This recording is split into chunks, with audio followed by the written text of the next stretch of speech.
Well, the Seattle Mariners are officially on fire. They've won 7 straight, and they now just sit a half game behind Houston in the West. And they're atop the AL wildcard standings, 1 game ahead of Boston.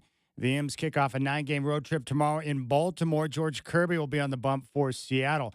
The AP preseason top 25 is out. Texas, Penn State, and Ohio State are the top 3. Oregon is number 7, followed by Alabama, LSU, and Miami. The UFC is going to move to Paramount thanks to a 7-year, $7.7 billion deal. Their current deal with ESPN runs through the end of 2025. E.J. Warner, son of Hall of Famer Kurt Warner, has been named the starter at Fresno State. The Bulldogs will meet Kansas on August 23rd. And from the NFL, the 49ers are eyeing a Week 6 return for Brandon Ayuk.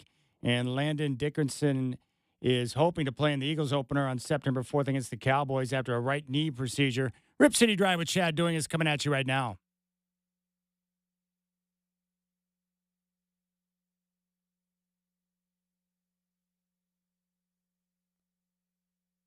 It's time for the Rip City Drive, brought to you by Goldberg Jones. Divorce for Men. Call 1-800-DIVORCE. Featuring the crazy and often irrational longtime Portland radio vet, Chad Doing. I think the world of Micah. Like I've said, I've had social time with Micah, which isn't always the case.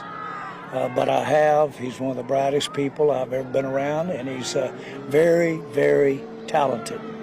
Now, how we ultimately meld him in with our future is a challenge, and I'm built for it, and he's built for it. We have continual contract negotiations going on. I know you have Mike at front of mind, but we're continually working on contracts, and all clubs are. And so I don't necessarily put a big red letter beside any time that we've completed contract negotiations, but I'm appreciative when we do. So, but it's really business as usual. Strap in. The Rip City Drive with Chad Doing starts now.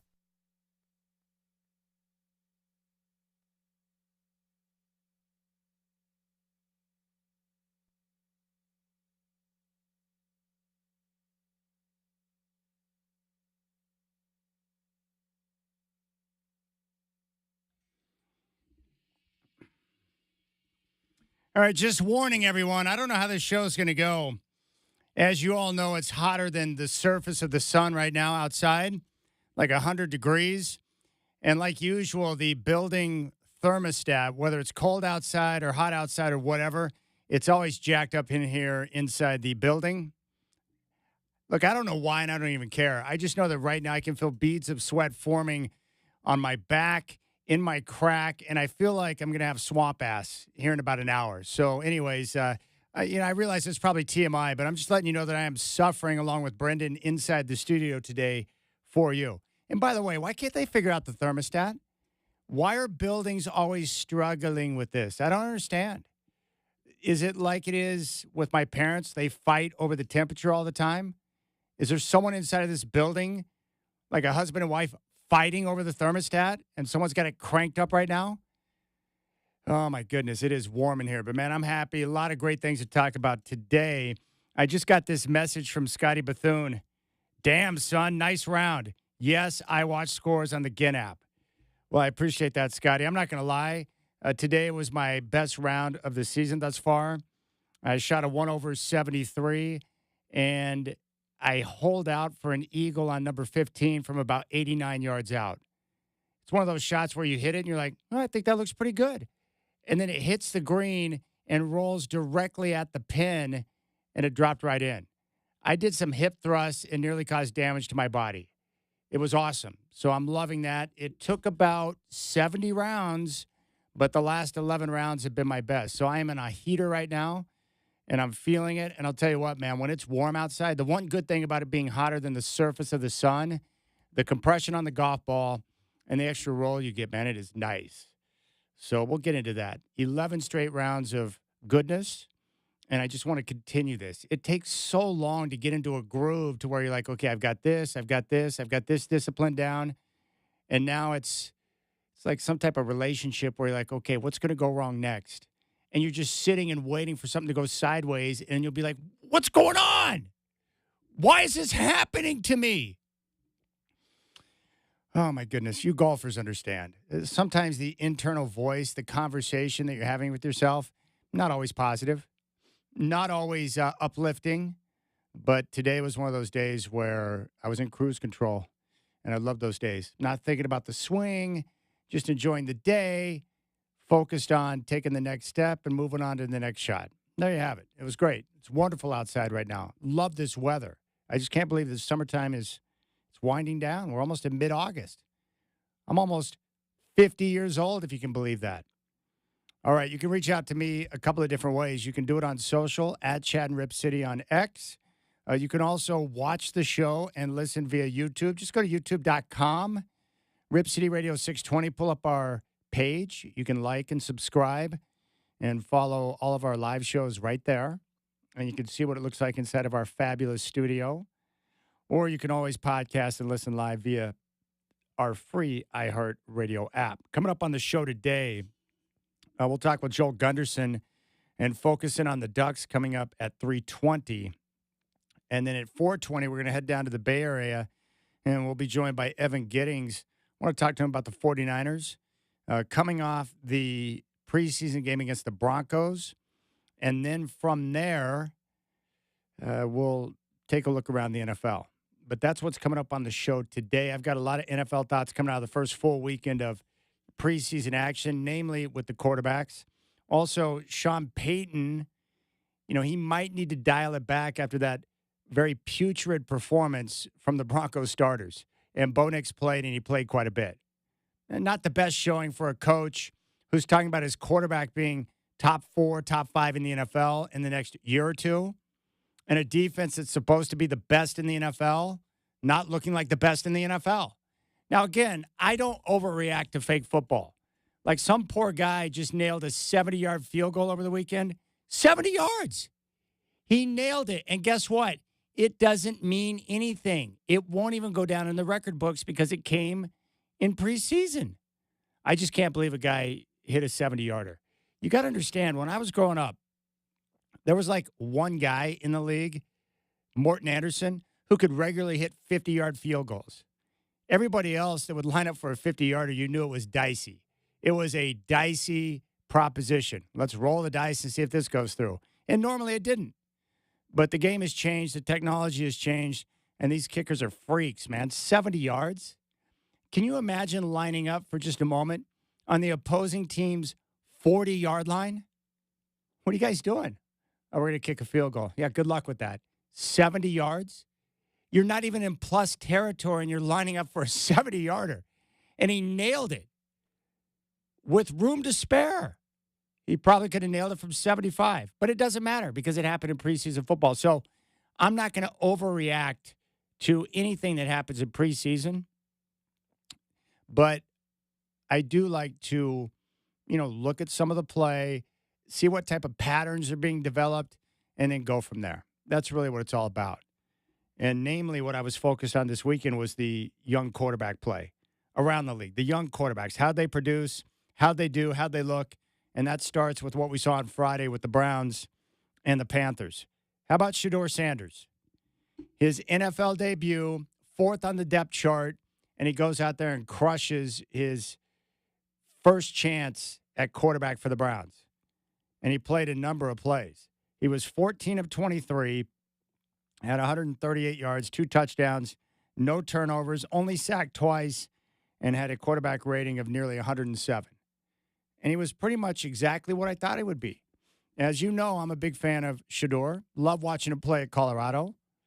And I think what a lot of people have issue with is they can't separate Shedeur, the quarterback, from Shedeur, the showman, and being the son of Coach Prime, who's also a showman.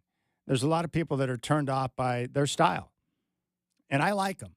I think Coach Prime is cool. He's always been one of my favorite athletes. I mean, he is literally, Coach Prime, one of the greatest athletes of our time. In my lifetime. It's like Bo and then Coach Prime, Dion. And I like his attitude, the way he wants to work with young men and the efforts he's putting forth at Colorado. I think his motives are pure.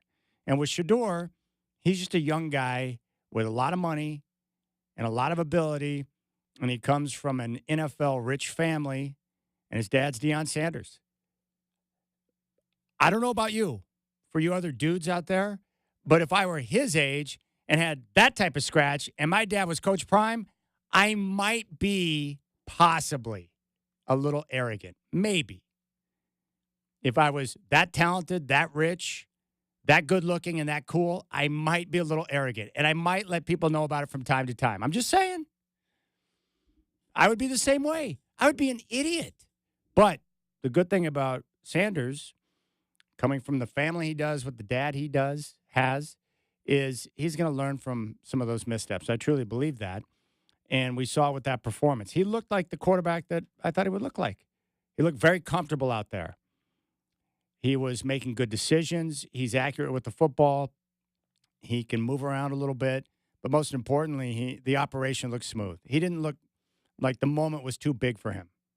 He just went out there and did what he does and played very well. And after the game, this is what he had to say. I honestly don't know, and I don't really care, Whenever it's my turn, and I just got to take advantage of it. I feel like, today I did some good, some bad. And I know moving forward, I won't make the same mistakes twice. So that's not in my control. And, regardless of whatever the situation, it's not up to me, and it is what it is. I just got to, accept whatever everything come with. Yeah, great answer. Being humble in his opportunity. He played well, but it's just one step, and it's just a preseason game. But he did what he was supposed to do, and I think exceeded many people's expectations. And that was without getting a ton of reps going into that game. So props to him. Like what I see there. And the best part for Shedeur, just keep your head down and keep working. Or as Lamar Jackson would say, nobody cares, work harder. Just keep working. Because when you look up the depth chart and you see Dylan Gabriel, Kenny Pickett, and Joe Flacco, you know that your time is near. And he may, if he continues to work hard, show that he's the best option at quarterback for them before the season begins.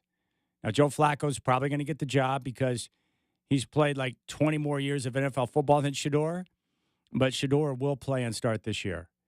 And frankly, for a franchise that stinks to high heaven, and they do, with an owner that's kind of dumb, they could use a very interesting story at quarterback. They would be very watchable with Shedeur just to see what he's going to do.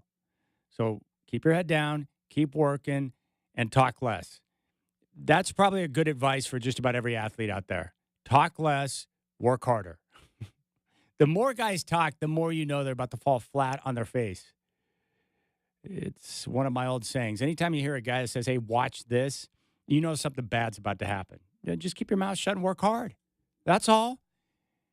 And once you start to win and you have a resume, and if you want to let people know about it from time to time, then more power to you.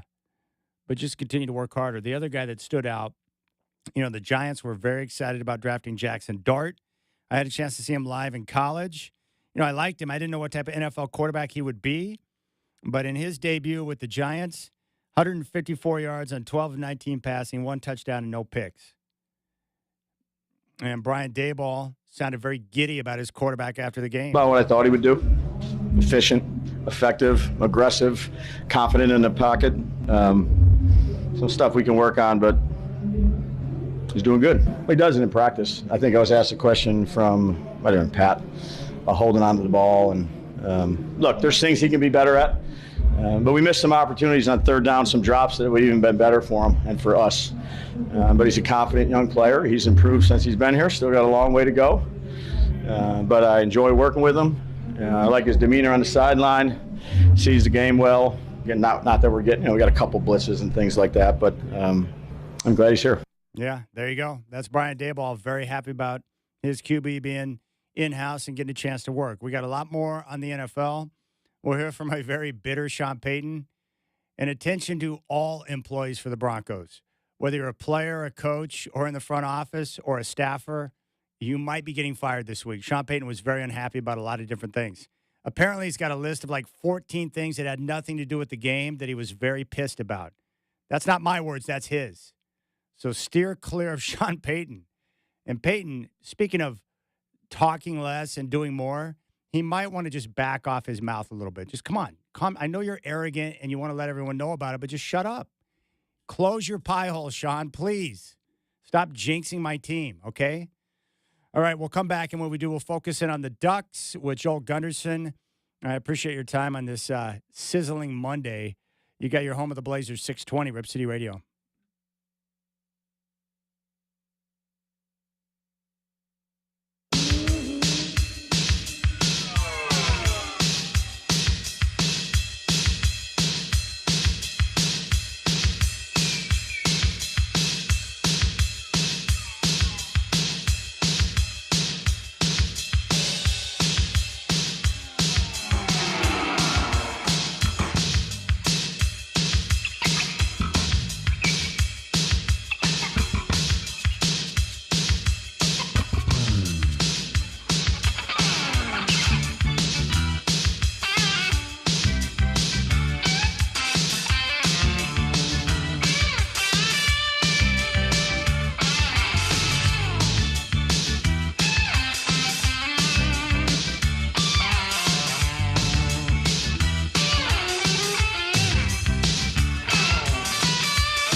Well, one of the great parts about college football season is I have a chance to talk with my good friend Joel Gunderson, who's back on the Rip City Drive. And Joel, I was looking at the Big Ten. I know a lot of people, Penn State is the popular pick because they got the experience at quarterback.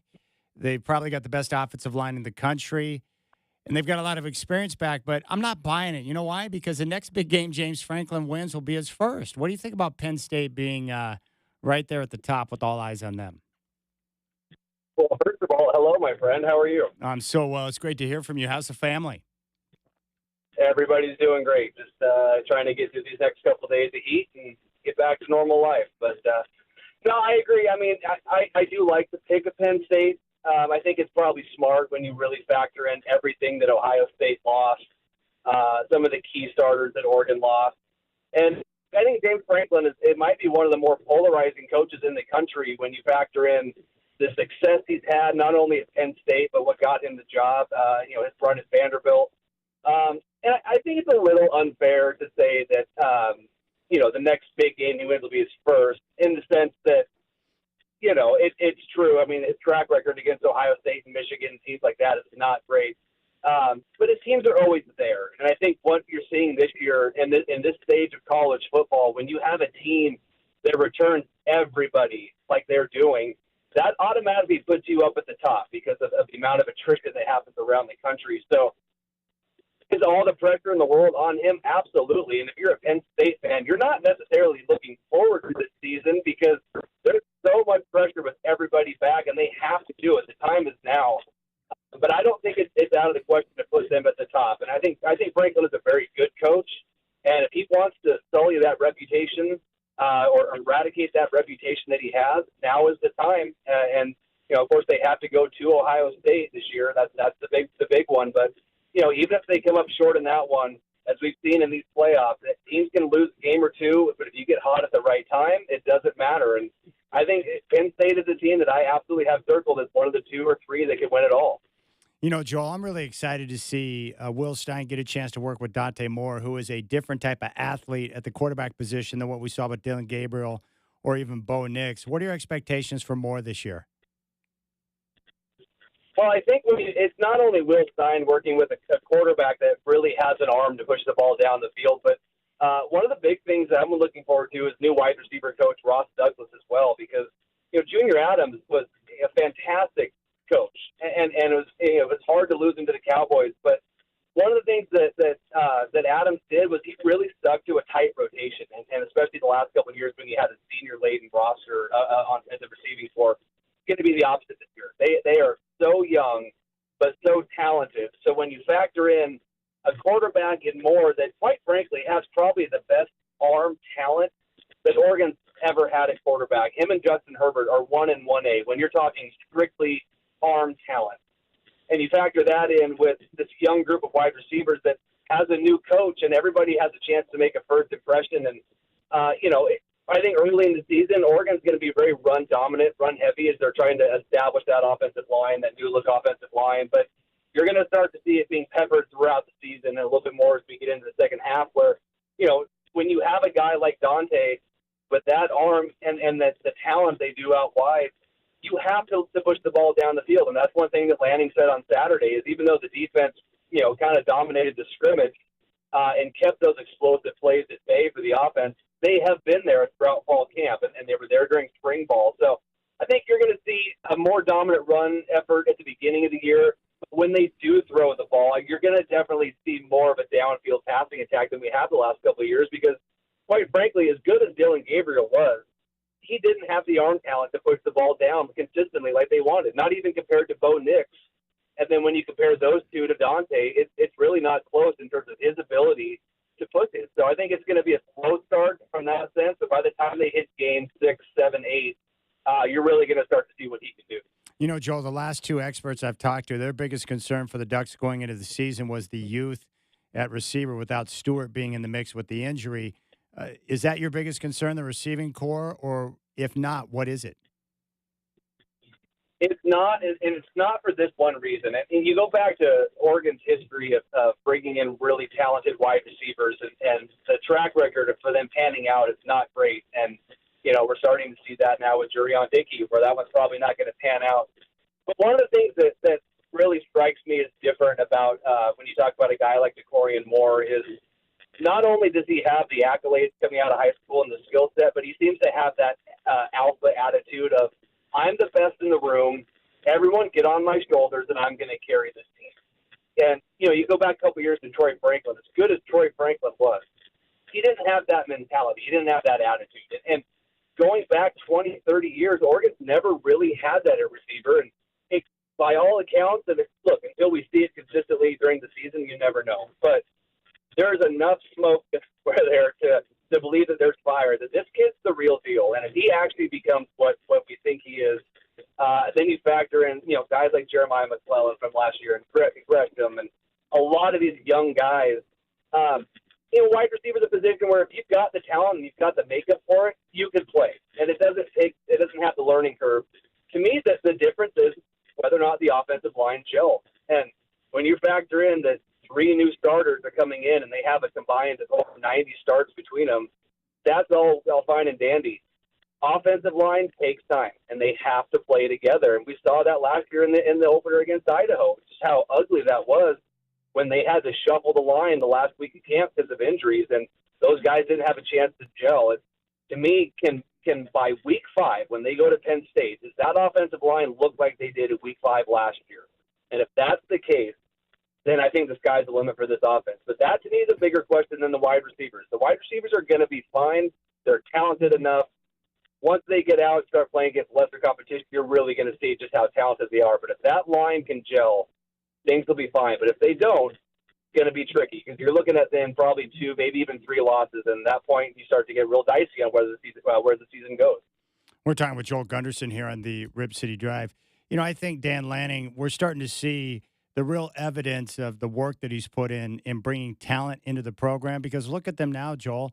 They lose like 7 starters on defense. As you mentioned, they've got to reshuffle the offensive line. They've got a new quarterback coming in Dante Moore, and yet they're right there in a position to compete for the Big Ten championship once again. It's just amazing to me where the program has come and the type of talent that they have on their 2 and 3 deep on the roster. It's impressive to me.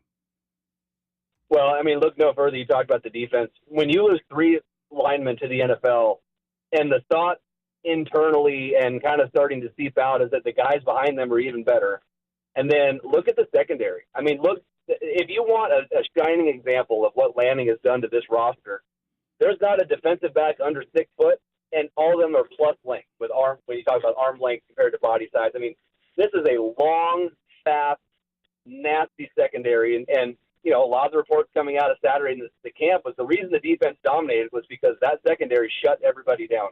And like I just got done saying, that's a talented wide receiver room. And if those guys are going head-to-head against each other every day in practice, that old adage of iron sharpens iron is starting to take hold. But, yeah, you look at the defensive line where they have 5 or 6 guys over 330 pounds. They have 7 or 8 guys over 300 pounds. And it's not just size, but it's size. It's athleticism. It's speed. It's they're breaking all of their internal numbers from a speed and power perspective. I mean, it took a couple of years, and Lanning had to clear out the deck and from the Mario years, and he had to bring in a lot of transfers. And now you're starting to see that this year they brought in a handful, but it's really pick and choose your spots of where we need to fill real quick. But this is going to be by far the most Lanning specific team when you're talking about guys that are having a big role coming out that came here out of high school. And you're right. I mean, as far as respect goes from a coaching standpoint from around the country, he's starting to get there from being in the top 3 or 4 of coaches where other coaches and other experts around the country look at him and say, as long as he's there and keeps doing in the offseason what he's been doing, that's a team that we trust to put in our top 5 because we know at the end of the year they're going to be there.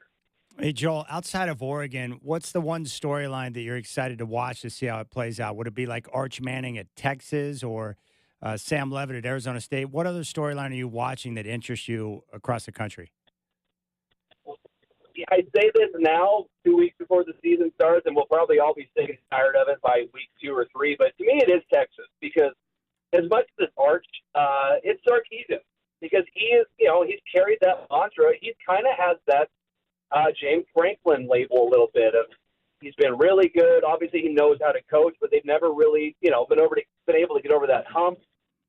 Going into the SEC last year, they obviously made it them well, but everything's on the table for Texas this year. I mean, there's really no other team in the SEC specifically that stands out as one that is right there with them. You're always going to have a Georgia. LSU's getting a lot of hype, but to me, that's the story. It's Texas. It's Sarkisian. Is Manning what everybody says he is, or is he going to kind of, does water find its level, or is he just really actually that good? And that roster now, I mean, I don't even know what year this is for Sarkisian, but I mean, it's fully his team, it's fully his program, and it's been set up and teed up for him. And I'm really interested to see what he can do with that because, again, one of those guys that just has that label, we're going to find out now if he's the real deal. But you're right. I mean, other schools like Arizona State was out of flash in the pan. I certainly don't think so, but that's a really good story. Where does SMU go after last year? And what is there a G5 school that pops up that like Boise State did, or are they going to still be the kings of it? So there's a lot of fun stories outside the Big Ten and inside the Big Ten.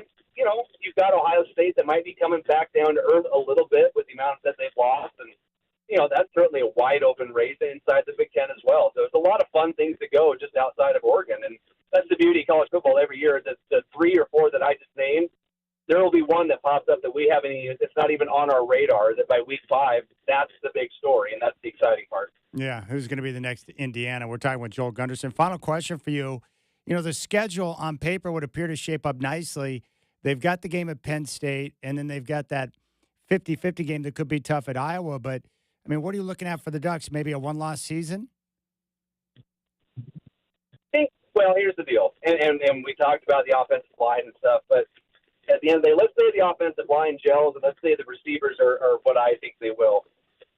If Dante is the 5-star that he looked like out of high school and hits the ground running and everything clicks, really, 11-1 could be the floor. And I do think that Penn State game is going to be a real toss-up at best. If he looks like a third-year sophomore that hasn't played a lot and struggles, and there's ups and downs, and there's flashes of brilliance, and then flashes where you want to cover your eyes, there's 3 losses in there because that game at Iowa season, that is not one to sneeze at. You come home the following week against a Minnesota team that could be a little tricky, because after you play Iowa, you're going to be beat up, and you come back and play a PJ Fleck team that's going to be, pesky, and then you can't discount, despite how different the rosters might look right now, you cannot discount that final week of the season up in Seattle. The weather's going to be nasty, and if Oregon goes in there with 1 or 2 losses, Jed Fish and those boys are going to love nothing more than to take Oregon down. So as much as we didn't talk about him during this conversation, it really does come down to more. And if he is, if he's a B+ or above, then they're going to be right there at the end of the year. But if he struggles and he looks like he's still a year away, they could easily drop 3 games, and it would not be surprised at all. This is Joel Gunderson here on the Rip City Drive. Joel, I appreciate your time, buddy. Enjoy the rest of your summer, and we'll catch up in the near future. But I appreciate your insight. That's good, my friend. Thank you. There you go. Joel Gunderson talking Ducks, and, we'll see how things shake out. I maintain that if they were concerned about Dante Moore and his progression, they would have got a different quarterback. But they didn't. They brought him in. They didn't flirt with anyone in the portal, and they're going to go with Dante. I'm excited to see him. His athleticism, his skill set, different than Gabriel or Nick's. That pairing with their offensive coordinator, Will Stein, should be a lot of fun to watch. The AP Top 25 is fresh out. Very similar to the coaches' poll. Texas is number 1. They got 25 first-place votes. Penn State, number 2, they got 23. Ohio State, 3rd. They got 11. Clemson is 4th. They got 4. Georgia is 5th. They got 1. Notre Dame is 6th. And Oregon sitting at number 7. They got 1 first-place vote. Alabama, LSU, and Miami round out the top 10. What's fascinating about the teams at the top, the teams that we consider the likely candidates to win the national championship, navigate the playoff and win the title, Texas has a new quarterback in Arch Manning. Penn State returns with Drew Aller. Ohio State has a new quarterback. Clemson returns with the same QB. Georgia has a new quarterback. Notre Dame has a new quarterback. Alabama and Oregon both have new QBs. And Miami. So 8 of the top 10 teams on the preseason top 25 from the AP, all with new quarterbacks. Arizona State with Sam Leavitt from Westland sitting at number 11. They're returning the same QB. So we'll see what continuity means when it comes to teams like Penn State. Clemson is almost a guaranteed lock to get into the playoff coming out of the ACC. This is one of those years where just prepare yourself because you're going to get a big dose of Dabo. And Dabo Swinney is one of those guys where he's a great coach, and I think he's a good man, but he really annoys me from time to time with some of the nonsense that he talks, especially when it comes to players getting cash and his inability or unwillingness to embrace, the now, the future. He irritates me from time to time, but he's a good coach, and he's got a good team this year. And he's got a lot of studs returning. But those are the teams to keep an eye on, with the experience coming back. Penn State, Clemson,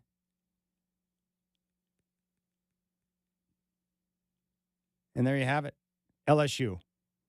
So 3 teams in that top 10 with returning QBs. And we'll see how things shake out. But Oregon's sitting right there in position. And they've got that big early season game late September at Penn State. I just talked to a buddy of mine, Daniel, out in Gresham. He just ponied up the jack. He's going to go back to Pennsylvania to check the game. It'll probably be, a whiteout? That would be a fun game to go to. I've not been to a game at Penn State, but their atmosphere looks like it's pretty good. And he was asking what I thought the atmosphere would be like, and I said, well, I think it's going to be awesome, but I still think it will pale in comparison to what you experienced last year at Autzen with Ohio State in town. I just don't like Penn State. What can I say? I don't like their jerseys. I don't like the white helmets. They've annoyed me for a long period of time. But I do acknowledge that they have a lot of experience coming back. There's a reason why a lot of people around the country think they're the team to beat. They have the best offensive line, according to Phil Steele, in college football. They've got experience coming back at quarterback, even though I'm not a believer in Drew Aller being a NFL stud. I've been wrong about quarterbacks before, and we'll see.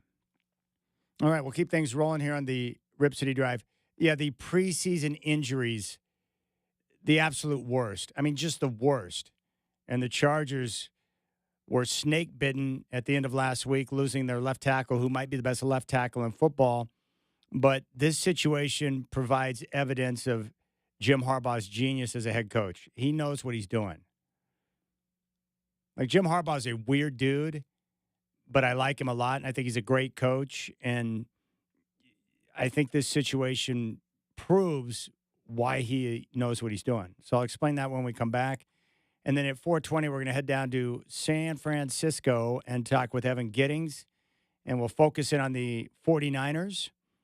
Football season right around the corner, both college and pro. You got to love that. You got the Rip City Drive with Chad Doing on your home of the Blazers, 620 Rip City Radio.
I had given up on the Mariners earlier in the year.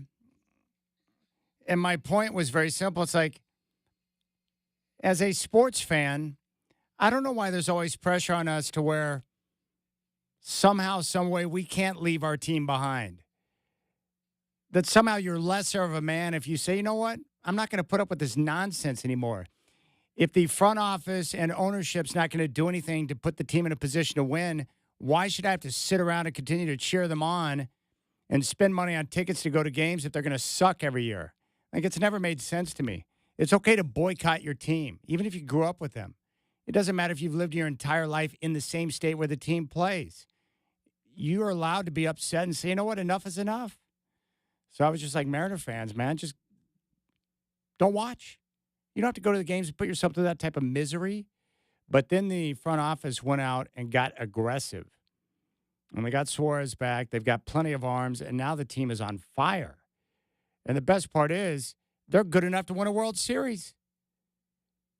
Like, legit win a World Series. That's how good they are. 7 straight wins, a half game behind Houston in the West, and now a full game up on the Red Sox in the wild card standings. And they're kicking off a 9-game road trip, which starts in Baltimore tomorrow. Like, they're really good. So weird to watch a team, and in the past, I'd be like, how are they going to lose this one? How are they going to blow this one?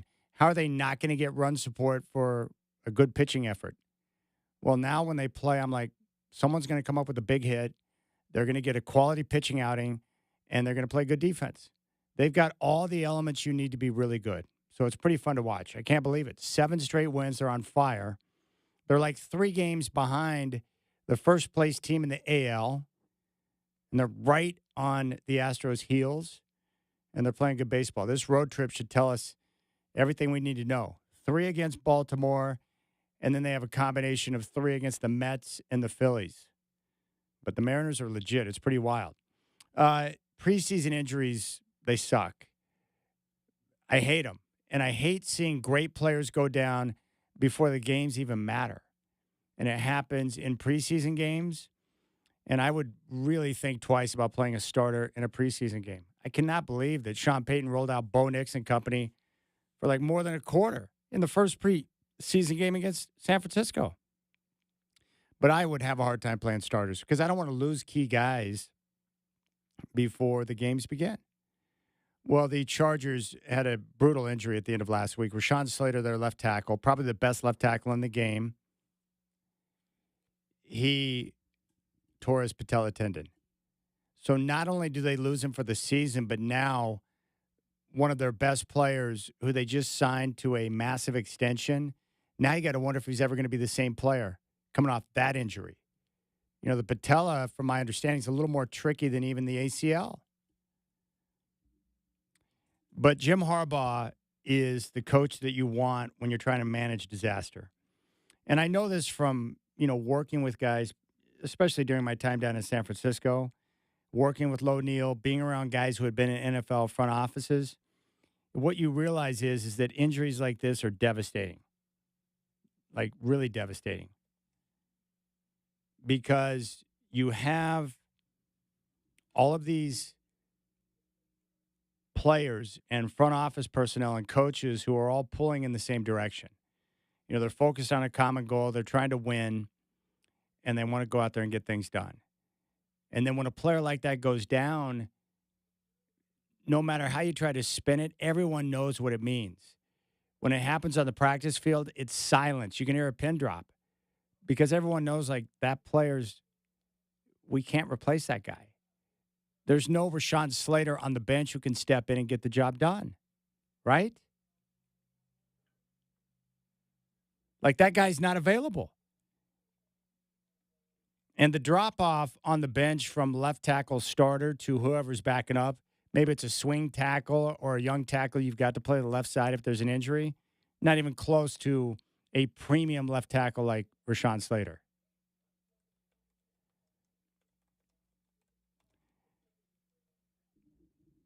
And so that's what they have to deal with. It's brutal. But here's why Jim Harbaugh is such a great coach. When he took over as head coach with the Chargers, one, I was surprised that the Chargers ownership decided to actually pay real money to hire a real head coach, but they did. And credit to them for doing that because he came in instantly and changed the entire culture. Well, in his first draft, he went out and took Joe Alt in the draft. And the majority of people wanted them to take a skill position player. Hey, man, you got to pair up a big-time receiver with your quarterback. But Harbaugh builds his teams from the inside out. He wants a great offensive line. He wants to be tough at the defensive line. He wants to stop the run. He wants to run the football. He wants to control the line of scrimmage. So he builds teams in an old-school fashion from the inside out. And so he goes out there and makes the decision to draft Joe Alt. And the reason why that's so critical is now, because of that selection, if need be, they can take Alt and move him to the left side. And he could play the left side as well as he plays the right side. That's how good of a player he is. And then Mekhi Becton, who's played tackle before, who moved inside to guard and was incredibly good at that, you can move him out to right tackle. But it's those type of decisions as a head coach that you make that pay dividends in the future because you're building your team the right way. And for Justin Herbert, we've talked about this with quarterbacks. Brady had to deal with these type of injuries, as did Peyton Manning. When you lose a left tackle or you lose a couple of key guys up front, that means Herbert's got to be even better getting the play in, getting his guys to the line, and getting rid of the football. On time, on target. Be quick with your decisions so you don't put your guys in a compromised position. But there's nobody else I'd want leading my team than Jim Harbaugh when you've got to face them and explain to them that they're going to be okay when you lose a guy like Slater. It's brutal. But that's football. You want to know why guys hold out for guaranteed money? This would be a perfect example because these guys are so big and so powerful. And a lot of times you'll see guys go down in non-contact situations. They're not even being tackled, but because of the work they do, they're at risk all the time. So that's why I always applaud NFL guys for making sure they get what they believe their value is. And if that means you got to hold out and frustrate a couple of people along the way, then do it. Do what you believe is best for yourself because these guys, football players, they go through hell out there. And their bodies are never going to be the same after they retire. So get what you believe you're worth so that you can go out there and do your job. But Jim Harbaugh is the master at dealing with these type of situations. He's legit. Smart. All right, we'll keep things rolling. We'll get back to some of the rookie quarterback play, young quarterback play. We'll hear from Sean Payton, who's very bitter right now, and I like that. And I also like watching these young guys get a chance to play and perform. So we'll dive into that. And then we'll head down to San Francisco and focus in on the 49ers at 4:20. I appreciate your time. You got the Rip City Drive. Chad doing on this Monday on your home of the Blazers, 620 Rip City Radio.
All right, the Mariners are red hot right now. They've won 7 straight and now sit just a half game behind Houston in the West and sit atop the AL wildcard standings, 1 game ahead of Boston, 3 games behind the best record in the league. The M's kick off a 9-game road trip tomorrow in Baltimore. George Kirby will be on the mound.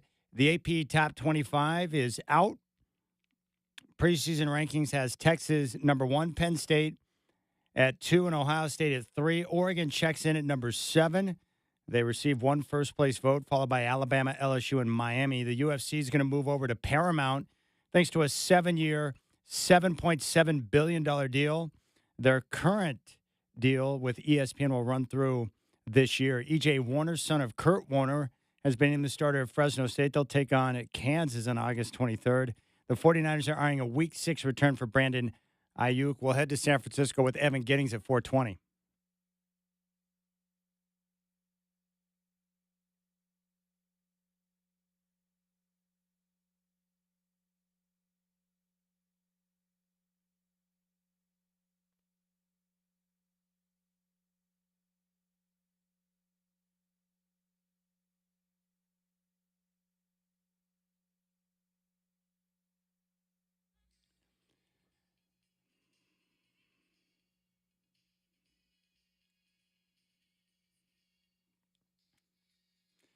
All right, Brendan playing some Whitney Houston here.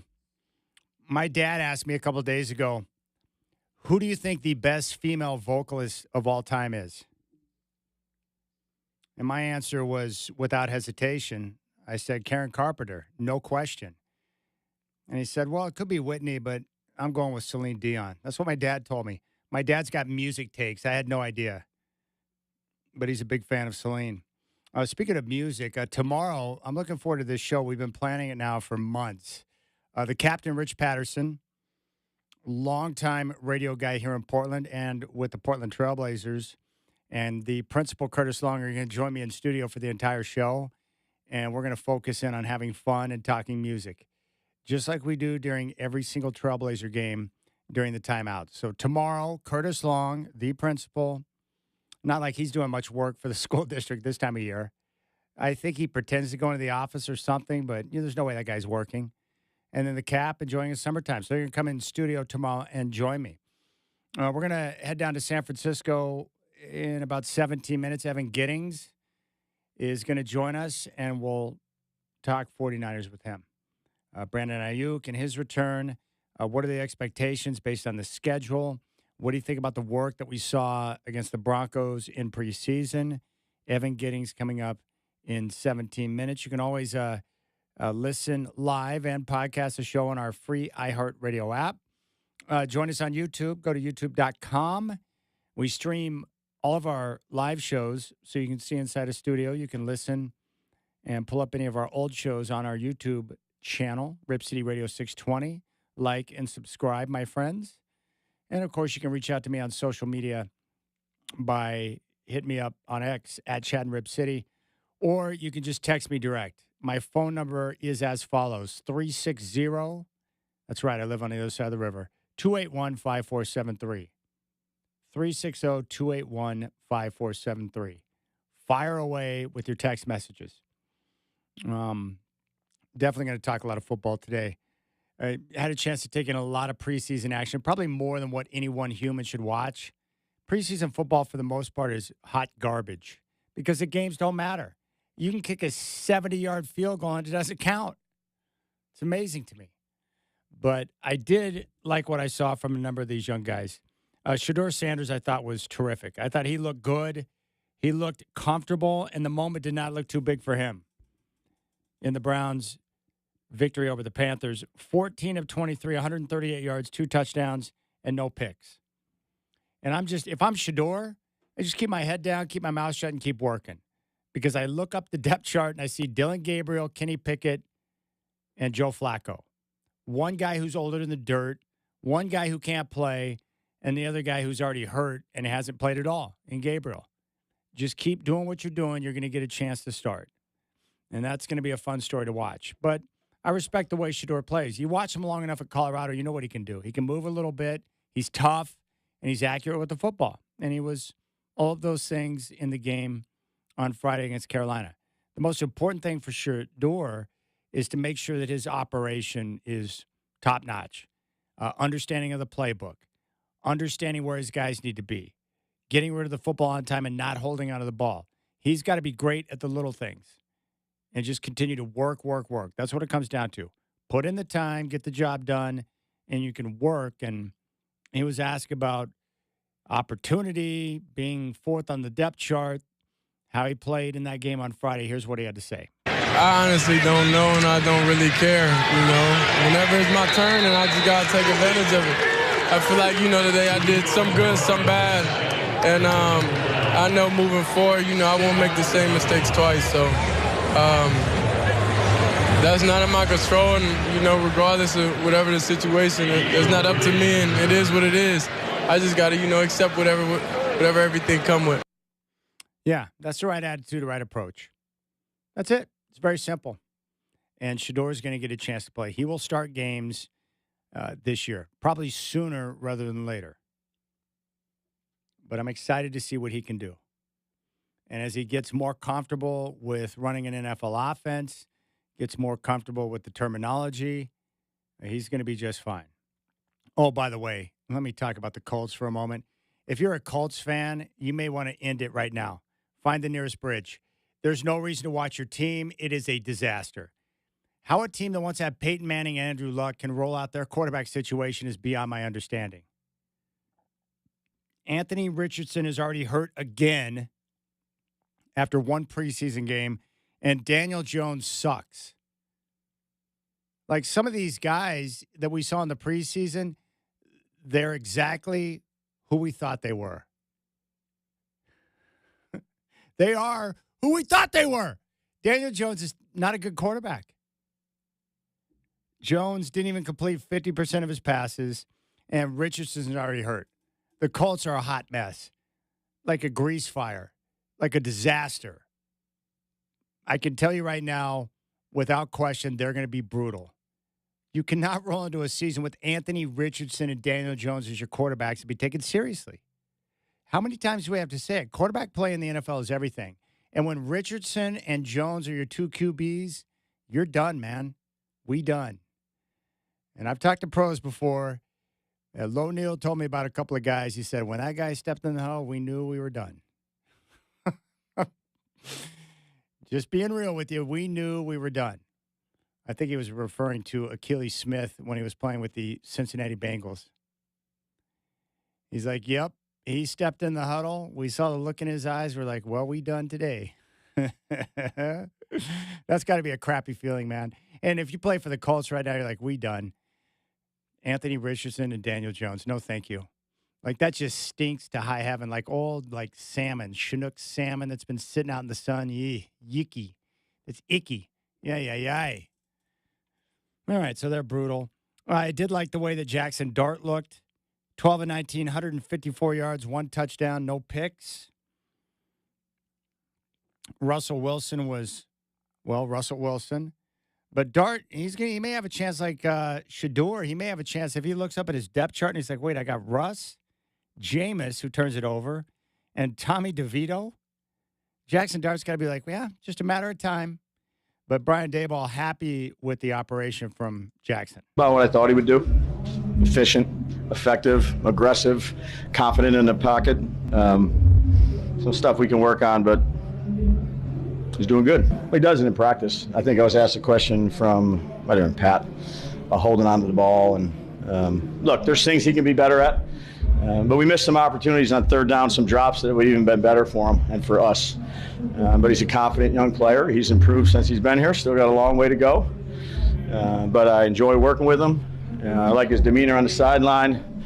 Sees the game well. Again, not that we're getting, we got a couple blitzes and things like that. But I'm glad he's here. Yeah, it's just a matter of time until Dart gets a chance to start. They obviously like him. They liked him in the draft. They got him, and he performed very well in his preseason opener. All right, J.J. McCarthy in limited action, 4-7 for 30 yards. No touchdowns, no picks. He's got a long way to go. And the problem with the Vikes right now is that they have veteran players across the board who are ready to win now. So maybe it's just a situation where McCarthy maybe it's kind of like going back to his Michigan days where it's like, hey, we don't need you to be special. Hey, JJ, you don't need to be special. This is like Michigan when you won the championship. Don't make dumb decisions. Don't turn it over and just get it in the hands of our playmakers and we'll be just fine. I'm very anxious to see how Coach O'Connell works with him to see what they can get out of this roster because they're loaded up. They got talent. I just don't know what JJ has. I'm not even sure if they know what JJ has. But maybe it's one of those deals where it's like, hey, just manage the game. Don't put us in a bad spot. Don't turn it over. Just be smart. And we got enough playmakers who can help us move the football down the field. Very interesting. To have that type of talent and yet no Sam Darnold this year when you almost won the NFC and got the number 1 seed. Now you got to deal with the rookie who spent all of last year out of the game rehabbing an injury. Cam Ward, who's almost certain to start for the Titans in their opener when the season kicks off. 5 of 8, 67 yards, no touchdowns, no picks. You know, I think Cam Ward, I'm excited to see him play. He's got a live arm. He's mobile. I just wonder if he's got enough around him. The key for Cam Ward this year is not having his confidence completely obliterated because he's playing for a bad team, and it's going to be a tough situation for him, but he will start. There's no question about it. And then elsewhere, how about Tyler Shuck for the Saints? 15 of 22 for $165, 1 touchdown, and 1 interception. You know, he was one of those guys where he looked comfortable out there. And again, it's hard to know because in the preseason, it's not like teams are blitzing you every down. But he looked comfortable. The operation, you know, he looked like a guy that belonged in that situation. And they obviously liked him. I didn't think Shuck was much of a college quarterback, but he impressed a number of teams through that pre-draft process. And so he had a pretty good showing in that first game with the Saints, which is cool. So we'll see how things continue to shake out as the preseason continues. I'm not playing my starters. If I'm a coach, I'm not playing my starters. I'm not doing it. Not doing it. Coming up on Friday night, the Chiefs will be up in Seattle to take on the Seahawks. That's going to be fun. And I think the Broncos have a scrimmage with the Cards. And they'll play the Cardinals in Denver this week. All right, we'll keep things rolling. We got to find out about the 49ers coming up next. Evan Giddings from 95.7 The Game down in San Francisco is going to join us. We'll get his take on Brock Purdy, the expectations for the team this year. What about Brandon Ayuk, Christian McCaffrey? What type of squad are they going to be? We'll find out next. You got the Rip City Drive with Chad doing on your home of the Blazers, 620 Rip City Radio.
All right, joining us now from 95.7 The Game down in San Francisco.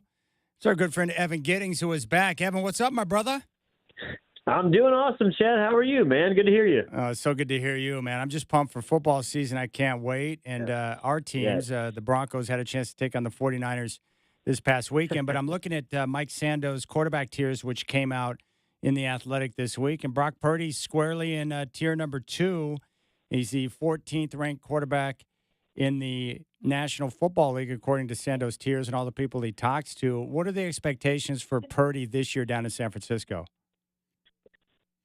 I think they are to help deliver this team back to the postseason. Now, I have doubts as to whether or not the rest of this roster is going to allow him to do that. Specifically at the wide receiver position, Kyle Shanahan just said today to the media, don't expect Brandon Ayuk back before week 6. And the rookie receiver, Jordan Watkins, just sprained his ankle. He's out for a month.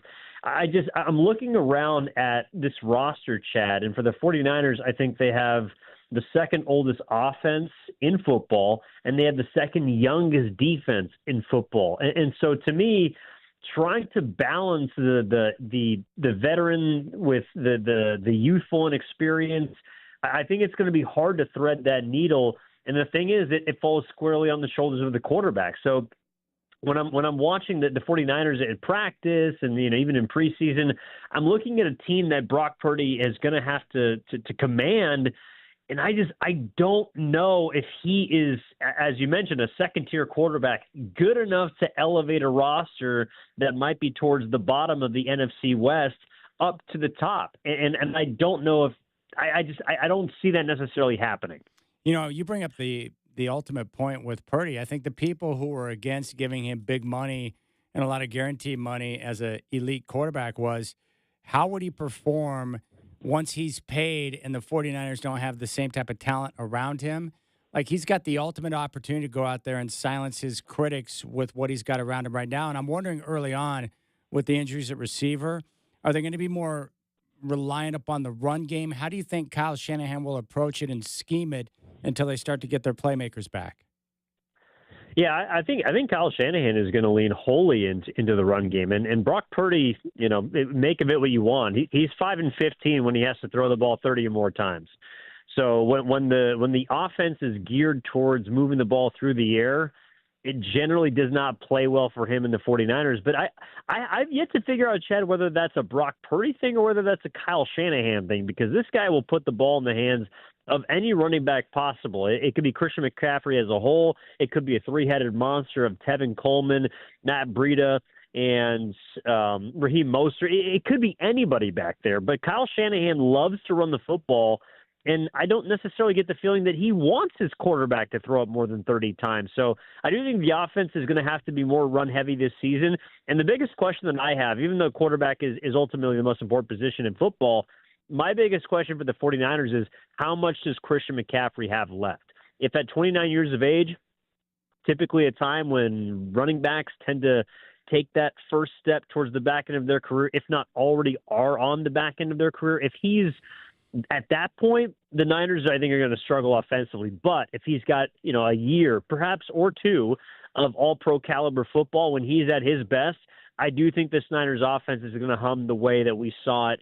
Maybe not in 2023, but probably 2022, 2021, and they were still a damn good team. I love Christian McCaffrey. How's his body looking? How does he look in camp thus far, coming off a season where he's beat up? He looks great. He looks like he had a year off, essentially. Christian McCaffrey, I would say, looks closer to 2023 form than he does to the year he had last year. I just really think that running backs in general, when you tote the rock, or touch the rock, I should say, 400 times or more, which he did during that run to a Super Bowl, I mean, guys break down. The one year that Derrick Henry has been brittle in his entire, unbelievable career was after he ran the ball 400 times for the Tennessee Titans. Ezekiel Elliott fell off after he had the ball 400 times. So when you touch the rock that much, it's just really hard to have a bounce-back year. That's one of the reasons, honestly, why I'm kind of fading Saquon Barkley this year, just because he has been involved so much. It takes a toll. So Christian McCaffrey's been looking great at camp. In a way, they've kind of had to save him from himself by limiting him in preseason practices, all that stuff. But I think number 23 is going to be right back for the 49ers. How excited is Coach Shanahan to have his defensive coordinator back in Robert Saleh? Oh, I mean, he's got to feel incredible. I think somebody to trust at the opposite coordinating position because he is the de facto play caller. That's something that I don't really know how much emphasis to put on, just because the last 2 years, Steve Wilkes, I think he'd been with 13 teams in 15 years. And then Nick Sorensen was a guy who'd never been a DC before. Those are your last two coordinators. Robert Saleh, Kyle Shanahan, that might have been the win of the offseason for the 49ers, is getting Robert Saleh back in the building, especially with a young defense, being able to mold, being able to grow these guys, develop them in the way that the Niners are looking for, and just getting back to smash mouth football. That's the one thing that's really frustrated me about the Niners. And to be honest, in a broad term, watching a lot of NFL teams, when you don't hit guys, when you don't establish a level of violence at the line of scrimmage, your team is not going to have much success. And so that's why even watching on Saturday, as well as the joint practice, Chad, your team, the Denver Broncos, just demolished them up front, made me feel like, all right, Denver's got something here, because they are able to basically set the tone at the beginning of a practice or a game and find a way to establish a level of violence that to me is almost necessary to being a good defense. Now, they still got Bosa up front, but he's got, he's playing with younger guys now. What's your biggest concern on the defense? Is it the youth and how those guys, get up to speed quickly and gel? Like, what are you seeing on that side? Yeah, to me, the level of concern would be in the trenches. And as much as Bosa is still an all-pro caliber player, he's probably going to be playing with at least 2, if not 3, maybe, rookie defensive linemen, also just because of the amount of injuries that have piled up in training camp. And when you have so much turnover at that position, it puts so much pressure on the back end of the defense. And while their corners, I think, are good, they have brand new starting safeties. Their off-ball linebacker is brand new. They're going to have a total of 7 different starters probably for the entire team, and 5 of them are going to be on defense. So the inexperience to me is a question mark, and how quickly they can correct the mistakes that they'll inevitably make as rookies is going to determine how far this defense is able to grow within the season. And I think as far as is setting kind of a tone on that side of the ball, which Robert Saleh wants to do, that's a big question for me. How do you look at the NFC West? Who's the main contender against the 49ers? Is it the Rams? Do you see Arizona or Seattle factoring in? How do you think the division shakes out? I think it's going to be tough for the Niners, not necessarily because the division is looking like, I don't know, the AFC West or, the AFC North or anything, or even the NFC East. It's just that the Cardinals went 8-9 last year, and they're a young team. The Seahawks won 10 games, barely missed out of the postseason, and are a young team with a relatively brand new head coach. And the Rams, their season is dependent on Stafford, but they have an extremely young defense and took the Eagles, who won the Super Bowl, down to the final drive. Like that's a tough division. So I would put the Niners wherever someone has the Seahawks is probably where I would put the Niners. So second or third. And to me, the Rams are the clear-cut favorites in the NFC West. It's not a division of power. I would call it a division of parity. And that's where the Niners have to figure out where they fit and have to determine whether or not they're going to be the kings of the West, which it feels like we're just accustomed to them cakewalking into. I think that's a great way to put it, a division of parity. That's and maybe that's exactly what we're going to see throughout the year with the NFC West. We're talking with Evan Giddings, 95.7 The Game in San Francisco. I need some of your personal intel on the Broncos. You had a chance to watch the joint practices last week. What jumped out at you with the Broncos? Defense, Bo Nix, what'd you see? Yeah, so I mean, obviously, the first thing was how tenacious their defensive line was. I do think that that's a group. We knew it last year. They can get after the quarterback. They can stop the run. But I do think that when you bring back largely a line that is whole and together, kind of similar to college, like the teams that have those lines that, all right, we got 3 fifth-year seniors, we got a couple of juniors, guys that have played 2 years together. That's the way that the Denver Broncos defensive line looked to me. They looked to be a group that had a ton of chemistry and really enjoyed, frankly, kicking the 49ers' ass. I mean, DJ Jones was talking ish right up front. Zach Allen was chirping to Christian McCaffrey and Brock Purdy. Nick Benito on Saturday was just beating Spencer Burford like a drum. These guys enjoy whipping the dudes in front of them, whether it's one-on-one, they're using stunts, double teams. It doesn't matter. To me, the Denver Broncos look like a team that defensively absolutely have action. And so it was a lot of fun to more pay attention to that side of the football. And unfortunately, as someone who's there to cover the 49ers, it was really difficult for me to come away with positives when I'm talking to, doing hits with other stations and talking here at 95.7 The Game. Like, hey, what did you take away that was great for the Niners? Or what was your positive spin? And I just kept scratching my head thinking all I really want to talk about is how good the Denver Broncos defense was. All right, that pumps me up. I want to talk about you for a second because we have young people listening who may be aspiring broadcasters. So give me a list. What are all the different duties you do between your work with the station, play-by-play, everything? What all are you doing right now? Oh my gosh! I mean, well, first piece of advice is stay busy and say yes. Anything that gets you experience, anything that will get you on the mic is where you need to go.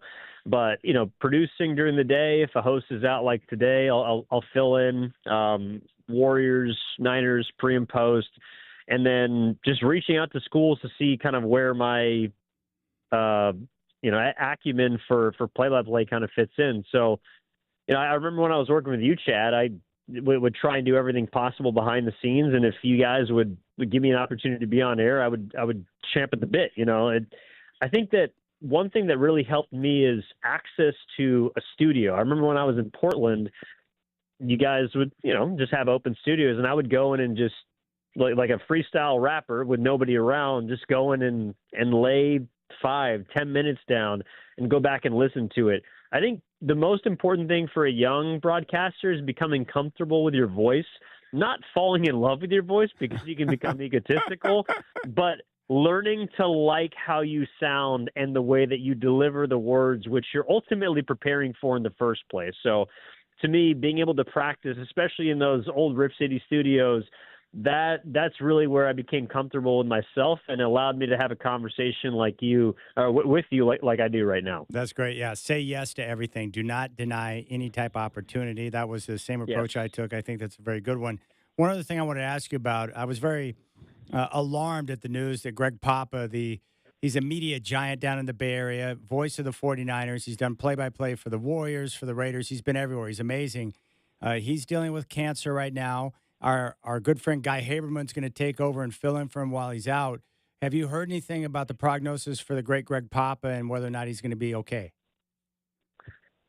Yeah, I mean, nothing that I would, I guess, feel comfortable sharing publicly, but I think most of what everyone has heard is the news, and everyone's just wishing Greg Papa a speedy, healthy recovery.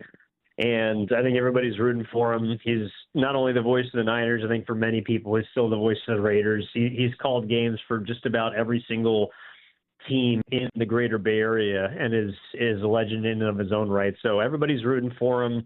And I also thought Guy did a really good job in the first preseason game. Was knowledgeable, had energy, respected both sides. So as much as I do like Guy, I do hope that Greg Papa is going to be back soon. Yeah, me too. And I'm sure you've been around Papa a bit. What I love about him, he's a big-time stud, but he's always so gracious with his time, and I respect that. Yeah. All right. You're the man, Evan. Continue crushing it, my friend. It's great to talk football with you, and I appreciate your very honest take on what you're seeing from the 49ers right now. Oh, of course. Yeah. Hopefully hear from you during football season. Go Donks. Am I right? Yes, that's right. Go Donkeys, man. I'm excited, but I got to be honest with you. That was I mean, I'm not going to overreact to any preseason game, but that was a fairly lackluster performance by Bo Nix and the starters. That was kind of hideous. Yeah, that was the one thing that I did take away I liked from the 49ers is they were able to make Bo Nix look, I don't know, a little sophomore slumpish, Yes. and winning the first quarter based on what the starters were doing was encouraging. However, the depth for the 49ers is kind of what alarmed me. Yeah. But I mean, Denver's defense is going to be dominant. It's just a matter of whether their offense can keep up. All right. Evan Giddings, 95.7 the game with us here. Evan, you're the man. I'll talk to you soon, buddy. All right, Chad. Love you, man. Take it easy. There you go. Evan Giddings. Yeah, Greg Papa, just an absolute Barry, a stud.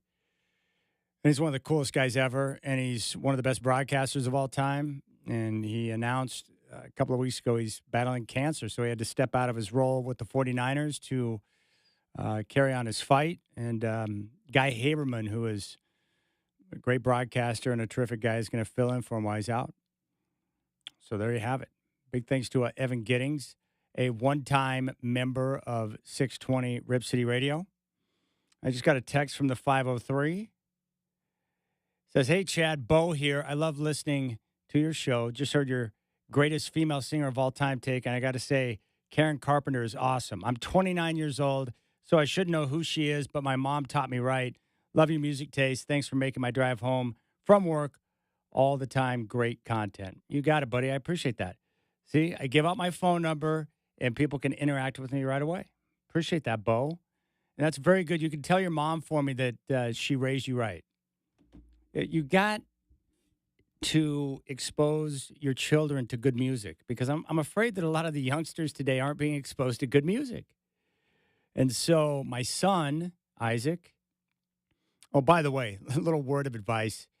If you are a parent and you have a young autistic child, I can prepare you for what's to come. Do not, under any circumstances, change plans last second or you're going to be dealing with a tornado.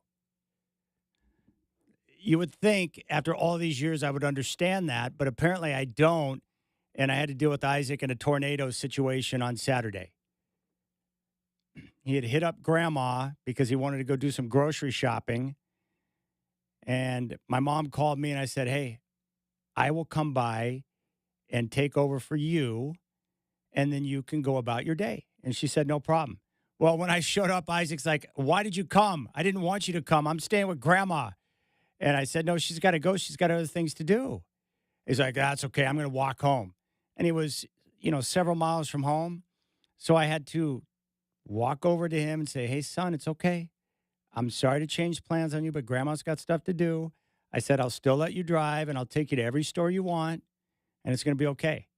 So that took a few minutes, and then he finally settled down, and everything was fine. You just don't change plans on the autistic child last second. You're going to pay a price.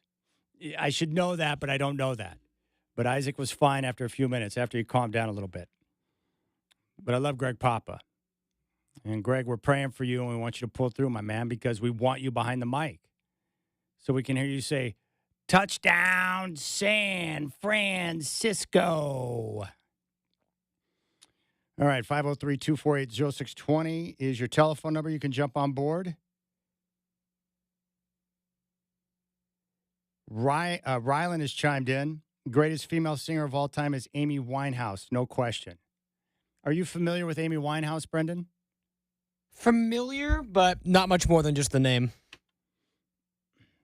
I'm sure I've heard Amy Winehouse before, Rylan, but there's nothing that is jumping out at me. I can't name a song from Amy Winehouse, but I know the name. But I can't, I don't know. But I appreciate your input. Who is the best female vocalist of all time? I think it's Karen Carpenter, and I still love the story. I watched the documentary on the Carpenters, and this was back, I think, around 1980-ish, 81. Anyway, she's in Hollywood, and she went to dinner, I think, with her manager or some close friend.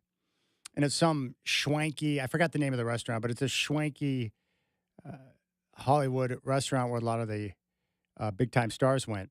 So Karen is walking out, and keep in mind, she did not have a high opinion of herself. She lacked self-confidence, and yet she had a voice of an angel.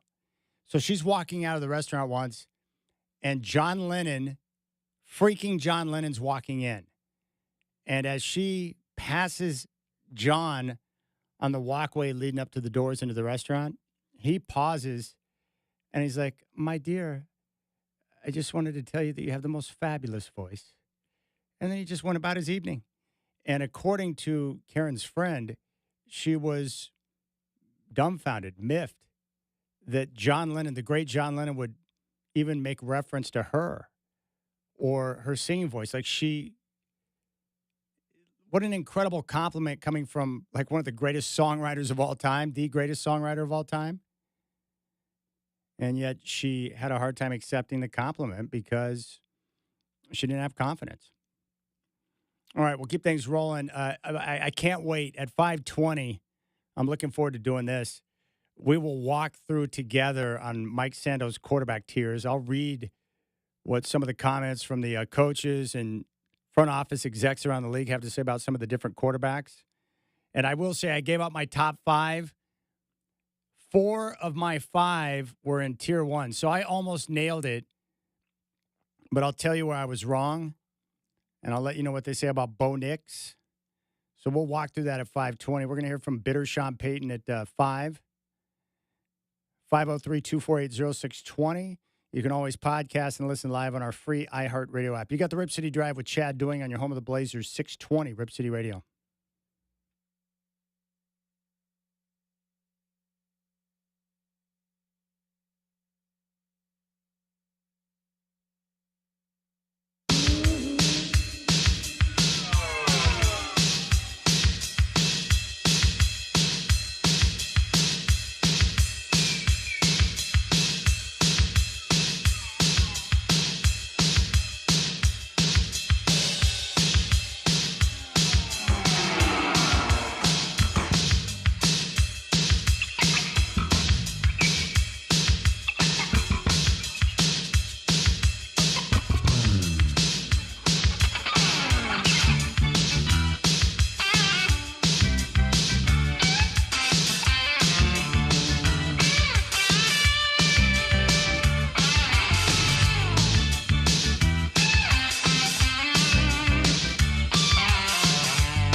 All right, the studio's getting hotter, not cooler. We have a serious thermostat issue here in the building with the heat outside. And I can feel the back sweat now. And I think it was Scotty Bethune that pointed this out. But when you feel this sweat forming on your back and you know it's going to start rolling down the small in your lower back right into the crack, it's like the worst feeling in the world. And there's nothing you can do to prevent it. But it is really hot in here. I think I've already dropped 5 pounds since the show began. But I'm here for you. I'm here to care because I care about people. We'll go through the Sando list. I love the quarterback tiers. I'll walk through it with you at 5:20. The greatest female vocalist all time has become a pretty good topic. My man Jonathan Campbell has chimed in. He's got a take. Bro, Mariah Carey, hands down. You don't have to like her, but there's not a note in the world she couldn't hit. She's basically done it all. Also, Christina Aguilera, Whitney Houston, and Celine Dion. Adele as an honorable mention. I have no issue with that. We got an Amy Winehouse vote. I just pulled up a list. It's not from Rolling Stone, but it says smoothradio.com. I kind of like that website name, Smooth Radio. Smooth. They put out their list of the top 30 female vocalists. I'll give you some of theirs right now. Whitney Houston is number one. I mean, it's really hard to argue with that. Like any of these women that are at the top, if you want to slot them into number one, I've got no issue with that. Like I would put Karen Carpenter at 1. But you might put Whitney Houston at 1. Maybe you go back and listen to her national anthem before Super Bowl 25 and you're like, yeah, it's her. I'd have no issue with that. Number 2 on Smooth Radio's top 30 female vocalists of all time, Aretha Franklin. Hard to argue with that. Aretha Franklin is pretty awesome. It says here, using her gospel background to her advantage, Aretha had such an incredibly powerful and passionate voice. Even 50 years after her debut, she brought audience to tears with her performances. Number 3, Celine Dion. That's my dad's number 1. So he would slot Celine number 1. Number 4, Mariah Carey. And Mariah is annoying. I think mostly because of that Christmas song. And you know which one I'm talking about, and I'm not going to say it. I'm not going to play it. We don't need that stuck in our domes in August. We'll get plenty of that come late November, right after Thanksgiving. Number 5, Ella Fitzgerald. Again, hard to argue with that. Number 6, Karen Carpenter.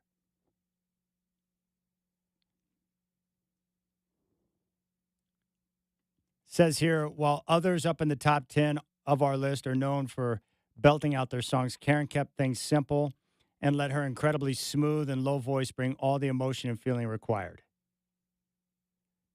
Barbra Streisand, number 7. Tina Turner, number 8. Annie Lennox at 9. And Shirley Bassey at number 10. They've got Christina Aguilera at 11. Gladys Knight at 12. Billie Holiday at 13. Julie Andrews at 14. Etta James, Kelly Clarkson at 16, followed by Lady Gaga, Beyonce, Nina Simone, and Adele. Stevie Nicks at 21. So there you have it. A lot of it has to do with just taste. Like, who do you like? 503-248-0620 is your telephone number. All right, so here you go. I'll give you my last 11. Today was round number 70. Here are my last 11 rounds, including today. 73, 82, 77, 81, 81, 82, 79, 82, 79, 82, and 75. I'm in a groove right now, and I just hope it continues for the time being. But what's frustrating about golf is one day you can be feeling it, and the next day you can be humbled. And the end of that St. Jude Championship yesterday was amazing. Simply awesome. What a tournament that was. And my heart goes out to Fleetwood, who continues to come up just short at his opportunity to win his first tournament. But we are seeing some young stars in the game. That was terrific. And they were dealing with, it looked like they were playing inside of our studio yesterday out in Memphis. It was hot, brutally hot. All right, when we come back, we're going to hear from Sean Payton. He's a little bit salty after the Broncos' poor performance from their starters in that game against San Francisco. I wasted too much time watching preseason football this weekend. And I feel like a loser because of it. And I got frustrated watching the Broncos' first teamers against San Francisco. And then at 5:20, I'll dive into Mike Sando's awesome report that he does every year with his quarterback tiers, where he gets comments from coaches, front office execs, and people around the league on the different quarterbacks. So we'll walk through that because it's awesome. All right, you can reach out to me. Text me direct, 360-281-5473. You can call the show and jump on board, 503-248-0620. You got the Rip City Drive on your home of the Blazers, 620 Rip City Radio.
All right, what's going on, my friends? It's now 5 o'clock. Chad here. We start with the Mariners, who will kick off a 9-game road trip tomorrow in Baltimore against the Orioles. They've won 7 straight. They're a half game behind Houston in the West, and they sit atop the AL wildcard standings, 1 game ahead of Boston. The AP preseason top 25 is out. Penn State, Ohio State, Texas, Penn State, and Ohio State are your top 3. Oregon is number 7, followed by Bama, LSU, and Miami. The UFC is now going to make its way to Paramount after this year, thanks to a 7-year, $7.7 billion deal. E.J. Warner will be the starter at Fresno State, son of Hall of Famer Kurt Warner. The Bulldogs will meet the Jayhawks on August 23rd. The 49ers, according to head coach Kyle Shanahan, say Brandon Ayuk likely returning week 6. Landon Dickerson is hoping to play in the Eagles opener September 4th against the Cowboys.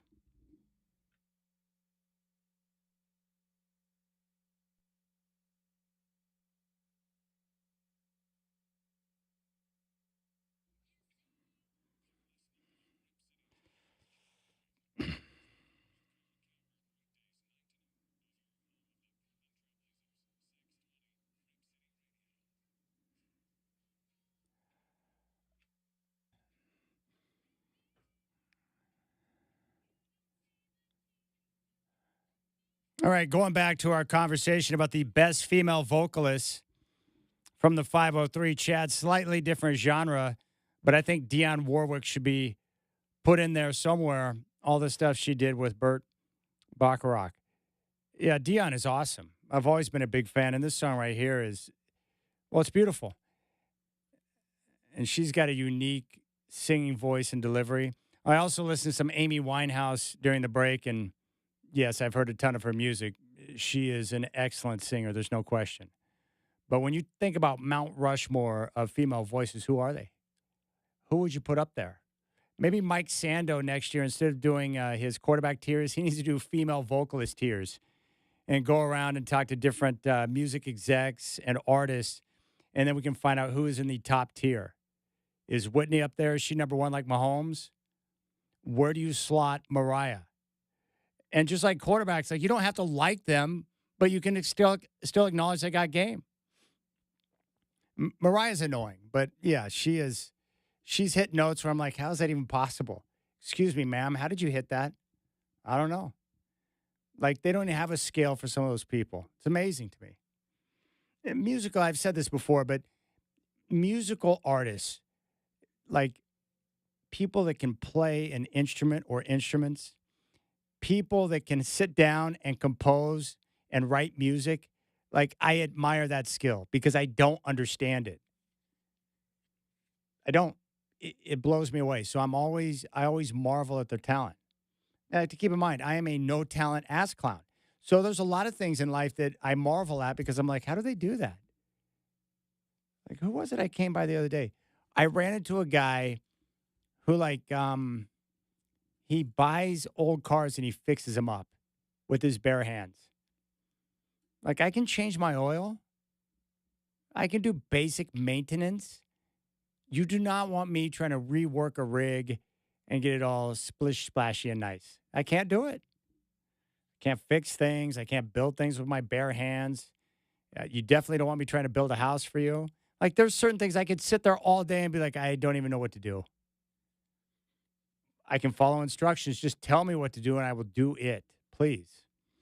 All right, we're going to go through the quarterback tiers. Sando's annual report is out. We'll do that coming up at 5:20. Let's check in with Sean Payton. Let's just put it this way. The Broncos' performance on Saturday was lackluster. And again, I don't really care about the preseason. I'm not going to overreact to the preseason. But based on all of the chat, I mean, like Sean Payton's mouth, he talks a lot. And it reminds me of, what Lorenzo Neal used to tell me about, what's his name? Who's the big guy with the foot fetish? Last name's Ryan. Is that who it is? What's his name? Who's the former coach? He coached Sanchez with the Jets. Now he works on ESPN. He's got a foot fetish. Rex Ryan? Rex Ryan. Well, what he used to tell me about Rex, like what players thought about Rex is that they liked him, but they thought that his mouth was too big, meaning he would talk a lot of mess the week leading up to a game, but his players had to pay the price for it because he wasn't on the field playing. It's like, hey, coach, we appreciate your confidence, but can you please close your pie hole? Because we're getting our asses whooped out there. Guys want a piece of us because of your mouth. I feel like that about Sean Payton sometimes. Like, I respect Payton as a coach, and I'm very happy that he's with the Denver Broncos, and he's turned things around real quick, but he is one arrogant son of a gun. He is. He loves to talk. You remember when he came out, when he first took over, and he laid out that dumb coach he took over for, Nathaniel Hackett, talked about how it was a disaster before he got there. And then when he had to kind of apologize, he said he got latte'd up. And I know what it's like to drink too much coffee at once, and then you get all excited and you start rambling like a crazy person. He's like, yeah, I got latte'd up. No, I don't think so, Coach. I think you knew exactly what you were saying. You wanted to make sure everyone knew that you're not responsible for the mess that buffoon left behind. And it turns out he was right. Nathaniel Hackett is a dum-dum. Like, really dumb. And a bad coach. Not a good head coach. Probably not a good play caller either. But he has a job, or had a job, because he was Aaron Rodgers' boy. He was like Aaron Rodgers' hype guy. Like, if Aaron Rodgers was a rapper, he'd be the hype guy in the back row going, yeah, that type of guy. But dressed head to toe in Supreme. Yes, but no real substance to what he's doing out there. Well, if you check in with the Broncos, not a good performance for Bo. The defense, which is supposed to be awesome, gave up a big play to Mac Jones. That's probably not good. Because Mac Jones is not exactly considered elite, that sort of deal. But I thought Bo looked pretty pedestrian. He had a safety. The offense really couldn't get anything going. They mustered a field goal. And Peyton gave them extra time out there on the field. Bo Nix, 6 of 11, 31 yards, no touchdowns, no picks. And he gave up a safety. Now, the backups did just fine. Stidham was awesome. Sam Ehlinger led them on a touchdown drive. But who cares about that? It's about the starters. And you got to remember, Sean Payton talked about how this team's got a chance to win a Super Bowl, how Bo Nix was going to be top 4 or 5 in the NFL in the next year or two. Like, he's been running his trap. And after the game, here's what he had to say. Thought we started slow. That was disappointing. Both first units. So there'll be a handful of stuff we look at there. I know I think 0 for 4 third down offensively, and then things began to pick up. I thought Jared did a good job. I thought defensively we ended up, I think, with 4 takeaways, too many penalties for my liking.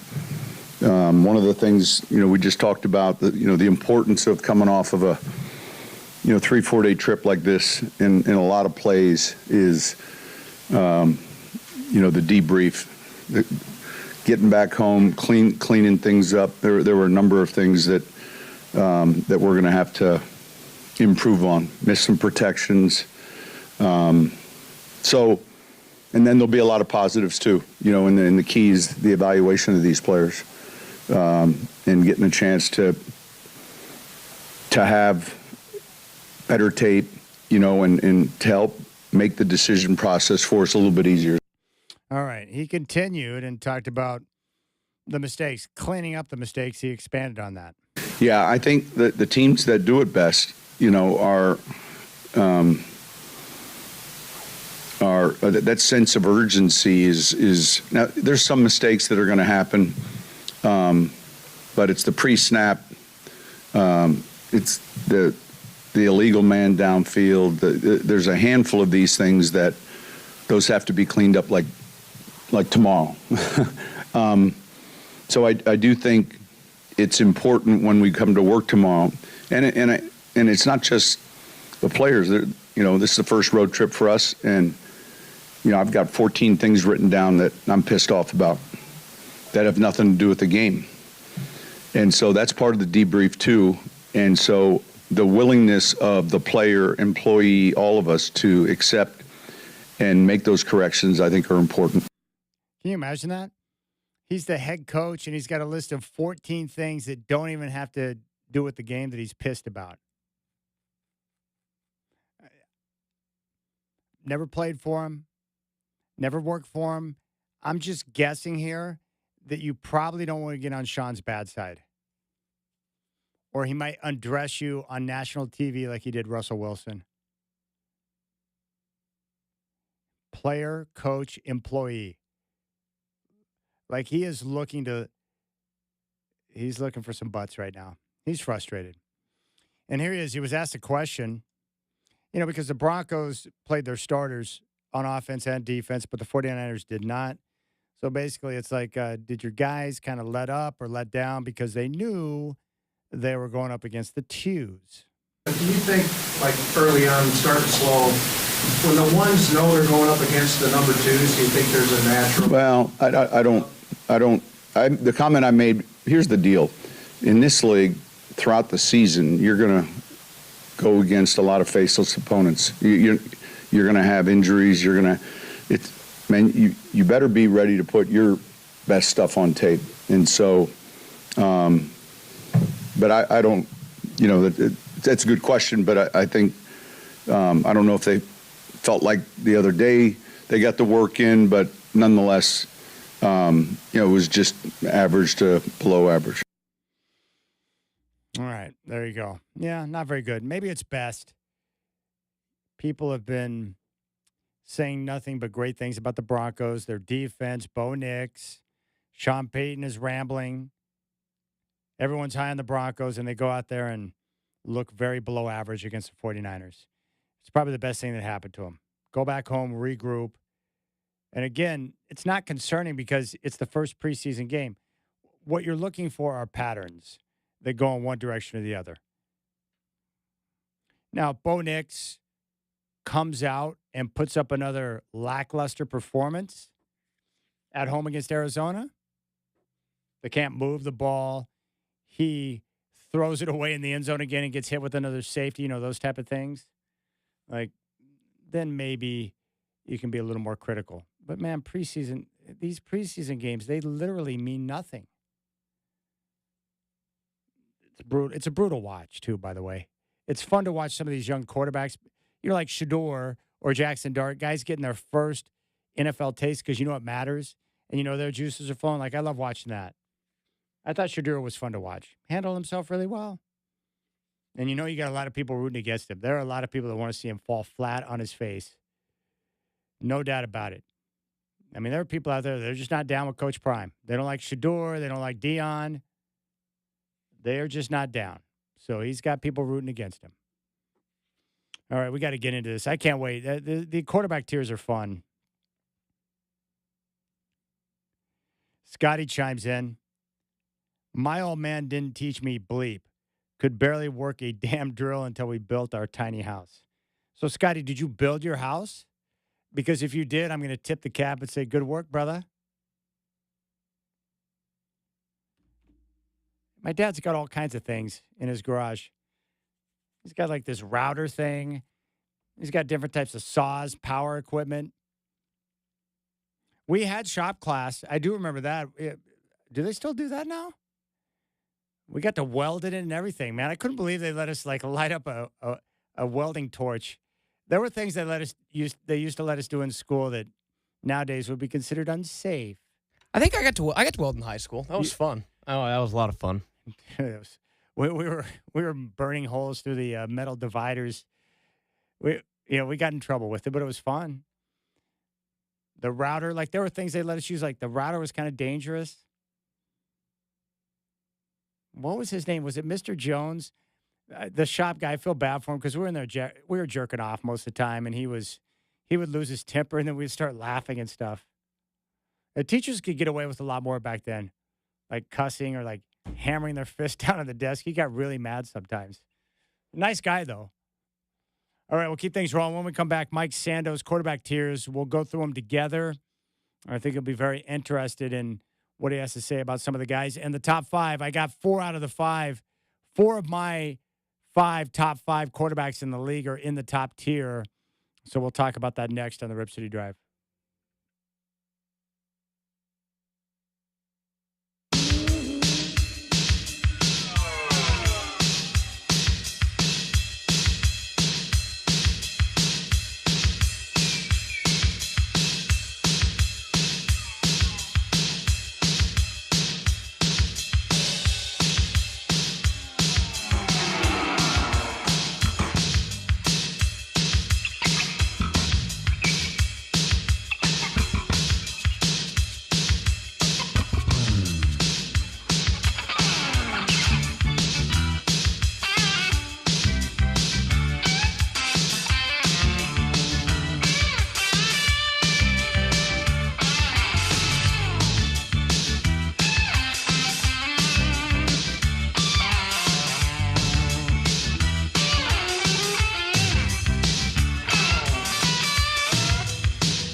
All right, one of the best football pieces that comes out every year are the NFL quarterback tiers from Mike Sando.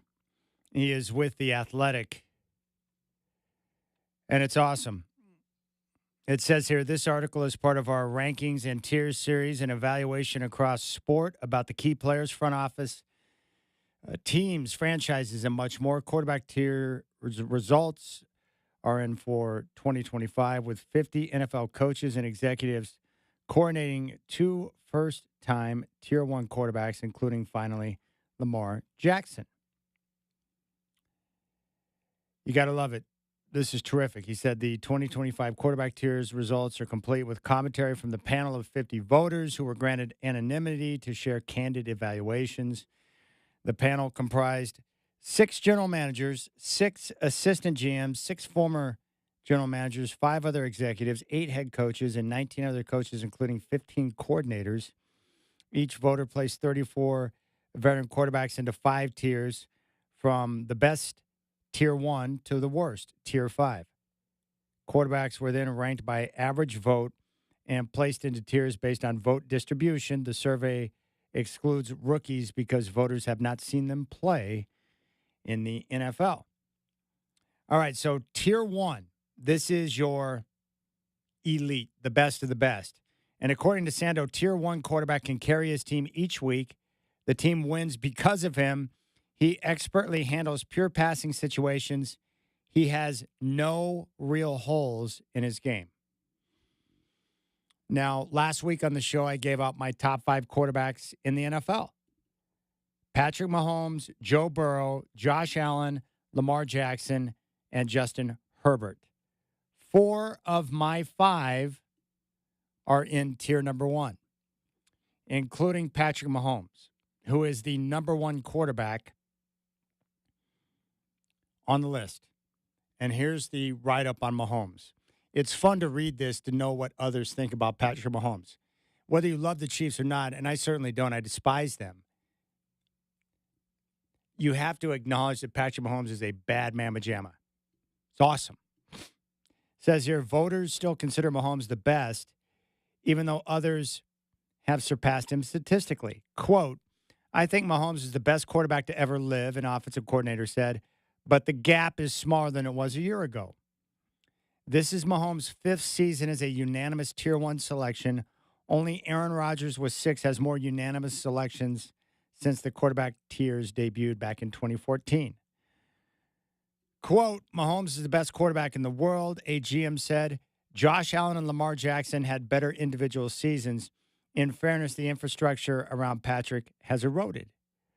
Mahomes led the league last season in game-winning drives, 7, and fourth-quarter comeback victories, 5. According to Pro Football Reference, both were single-season career highs as Kansas City won 11-0 in games decided by 8 or fewer points. Like, that is absurd. Hey, how'd you guys do in those one-score games? We were 11-0. 11-0 in games decided by 8 points or fewer. Gosh dang. Quote, Mahomes has the Brady seat now until someone proves otherwise, according to an offensive coach. Last year, I saw a headline saying something to the effect of, Mahomes' worst year to date, and the Chiefs are undefeated. This is when this guy is too good for his own good. The Chiefs' shrinking victory margins correlate with the shrinking gap between Mahomes, Burrow, Allen, and Jackson. Quote, it would probably be Mahomes first just because he can beat you so many different ways.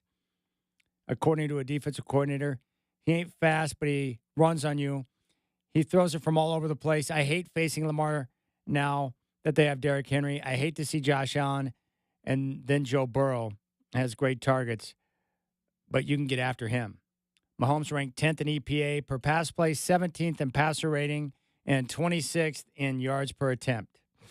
Quote, Patrick is obviously still a 1, but he is winning out of need at the end of games. That is what it's about. But Burrow, Lamar, and Josh played better than him in quarters 1 through 4. No voters came close to placing Mahomes in any other tier. Quote, criticizing him is like walking into Sistine Chapel and saying, I like Michelangelo's drawings, but his sense of color is off.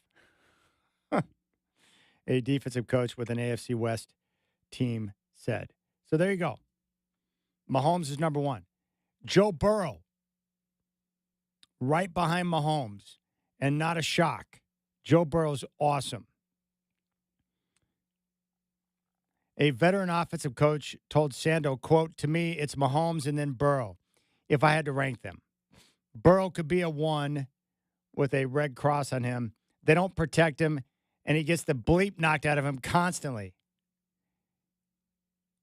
A defensive coach said, quote, "He's a stud, particularly with those freaks he has out there at receiver.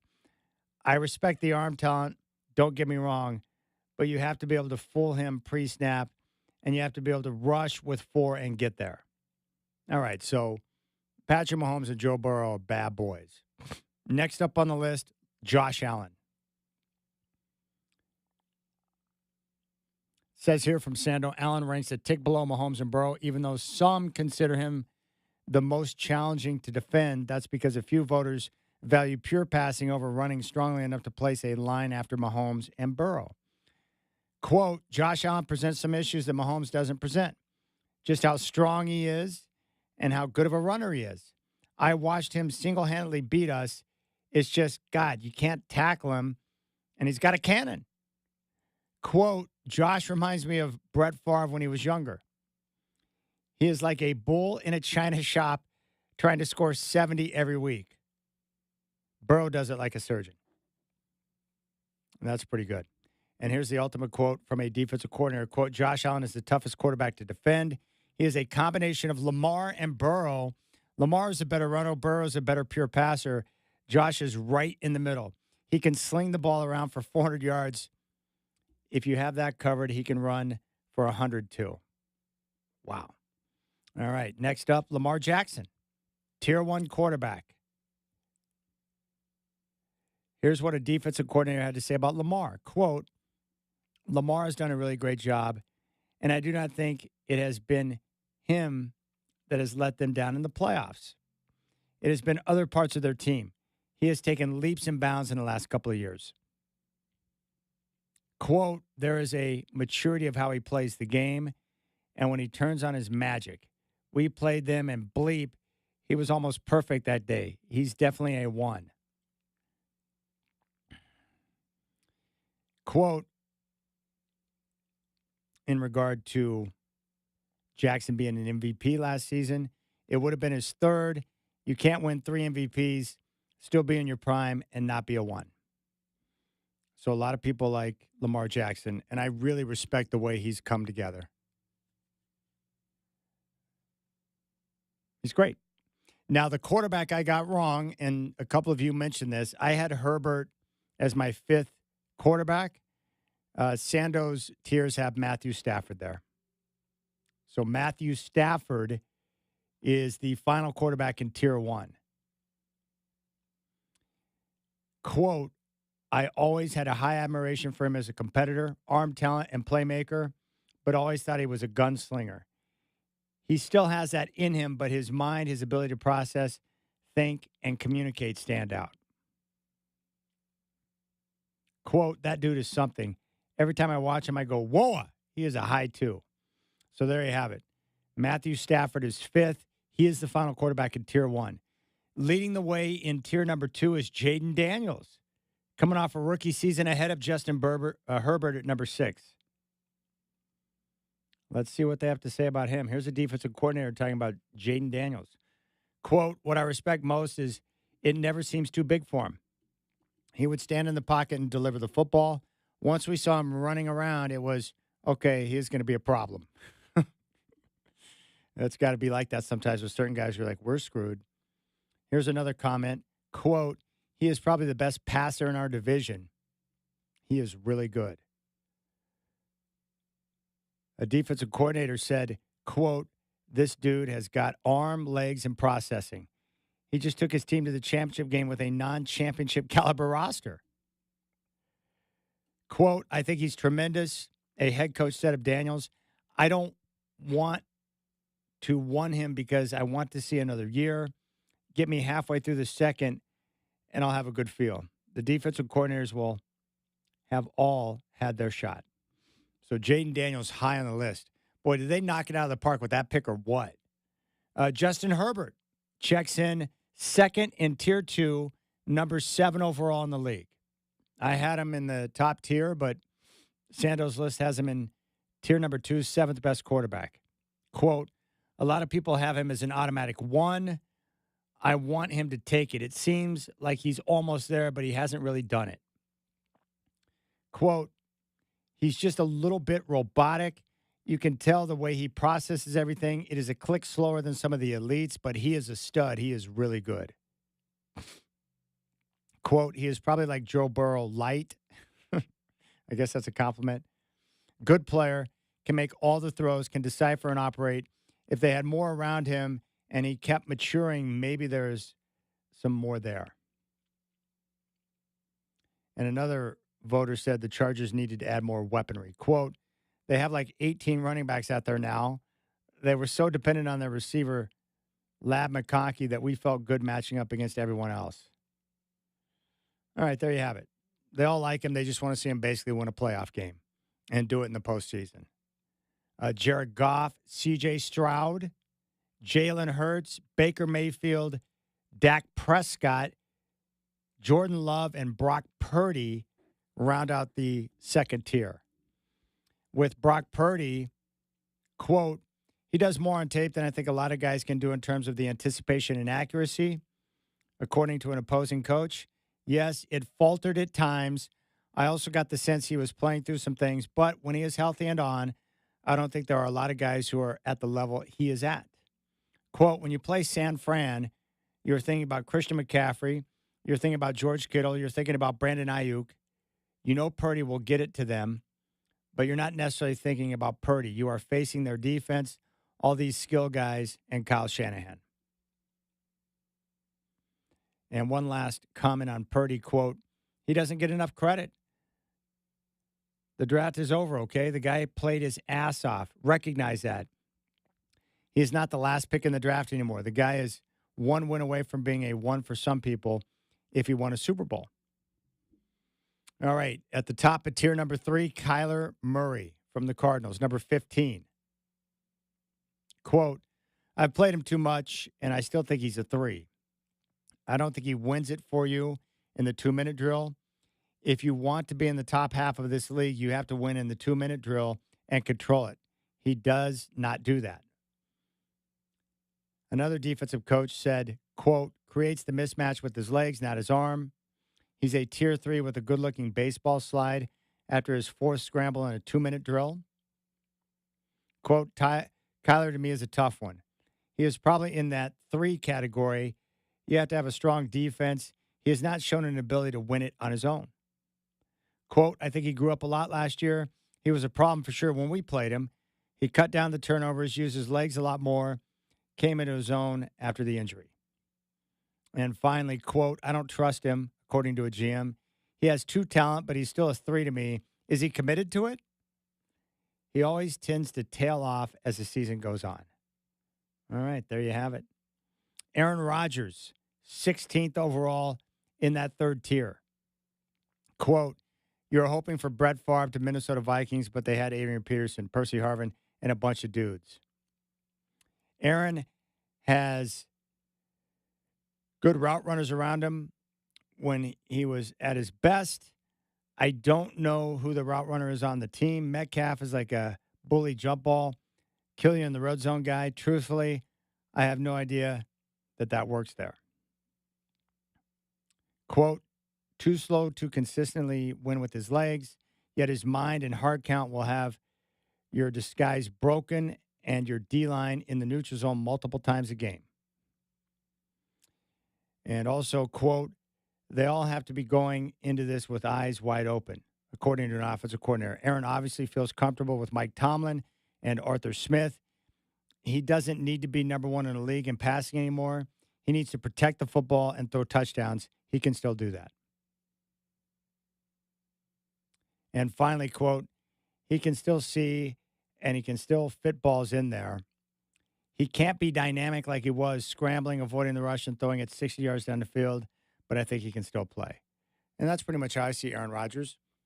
It's not what he once was, but he can still play. and he can still help you win games. After Rodgers in Tier 3 is Tua, Trevor Lawrence, Geno Smith, and then Bo Nix, who is just ahead of Sam Darnold. Let's see what they have to say about Bo after his rookie season. Quote, he looks pretty sharp. He knows where to go with the ball. He runs better than you think. He throws better than you think, according to a defensive coordinator. He looks like he is a good competitor who makes people around him better. That is what your quarterback has to do. Sando goes on to write, one GM whose team was not in the market to draft a quarterback said Nix was much better than he anticipated. He thought Nix would be a dink and dunk quarterback. Quote, I think the biggest strength is he is very mobile and can keep his eyes down the field when he's moving. He made big plays on the move. That being said, I'm being generous with the two. Now you have people with tape on him. The one thing I know about Sean Payton is he is no fool. He's going to get players in there. They should not have a shortage of playmakers. Quote, he was fortunate having a strong system and strong defense. If he has a chance to be more, it is because that system really fits him well. Another former GM said that there's nothing surprising about Nick's early success. Quote, he's got processing, he's got vision, and he's got accuracy. He is definitely going to win. He has a chance to elevate. And finally, quote, what we are going to see in Sean Payton's ability to develop a quarterback relative to Cliff Kingsbury's ability to do that. Both players appear to be dialed into the profession of quarterbacking, taking care of the body, coming in early, leaving late, being all about ball. I'm interested in seeing who is able to grow the most in this coming year. I actually think Bo Nix is going to win out in that. Talking about the battle between Kingsbury and Daniels and Sean Payton and Bo Nix. Sam Darnold checks in at number 20, followed by Drake May, Caleb Williams, Bryce Young, and Kirk Cousins. Your Tier 4 quarterbacks. And according to Sando, a Tier 4 quarterback could be an unproven player, not enough information for voters to classify, or a veteran who ideally would not start all 17 games. That final tier, Russell Wilson, Justin Fields, Michael Penix Jr., J.J. McCarthy, Daniel Jones, Joe Flacco, Anthony Richardson, and Spencer Rattler. And at Tier 5, it says here a Tier 5 quarterback is best suited as a backup. There's only one guy in Tier 5, Kenny Pickett. So there you have it. It's in The Athletic. You got to read through. It's just cool to get these coaches and executives speaking about these players that they compete against with anonymity because they know they can speak freely. And they give you their unfiltered take on guys. But right now, what you need to know is that the guys at the top of the list, no surprise. Patrick Mahomes, Joe Burrow, Josh Allen, Lamar Jackson. And Matthew Stafford is number 5, rounding out the top tier. And right behind him, Jaden Daniels at 6 and Justin Herbert at 7 at the top of Tier 2. All right, we'll keep things rolling. You got the Rip City Drive with Chad doing on your home of the Blazers, 620 Rip City Radio.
All right, football camps are continuing. Let's bring in Brendan Slaughter right now, who has been covering Oregon State Beavers camp with Beavers Edge. So, Brendan, how are things looking at Beavers camp? What are you seeing so far? Yeah, it's a work in progress. We saw the first scrimmage this last weekend, which was good to see. And I doubled down on what I said a couple weeks ago. It's just a night and day difference in terms of team comfortability, coach comfortability, talent, non-injured players. I mean, they're not fully healthy, but it's just when you just compare it back to like last August, Chad, it's night and day difference.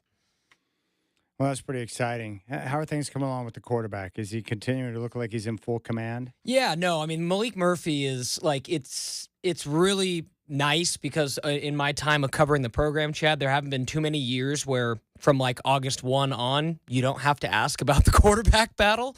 And not one media member's had to ask about the quarterback battle this year.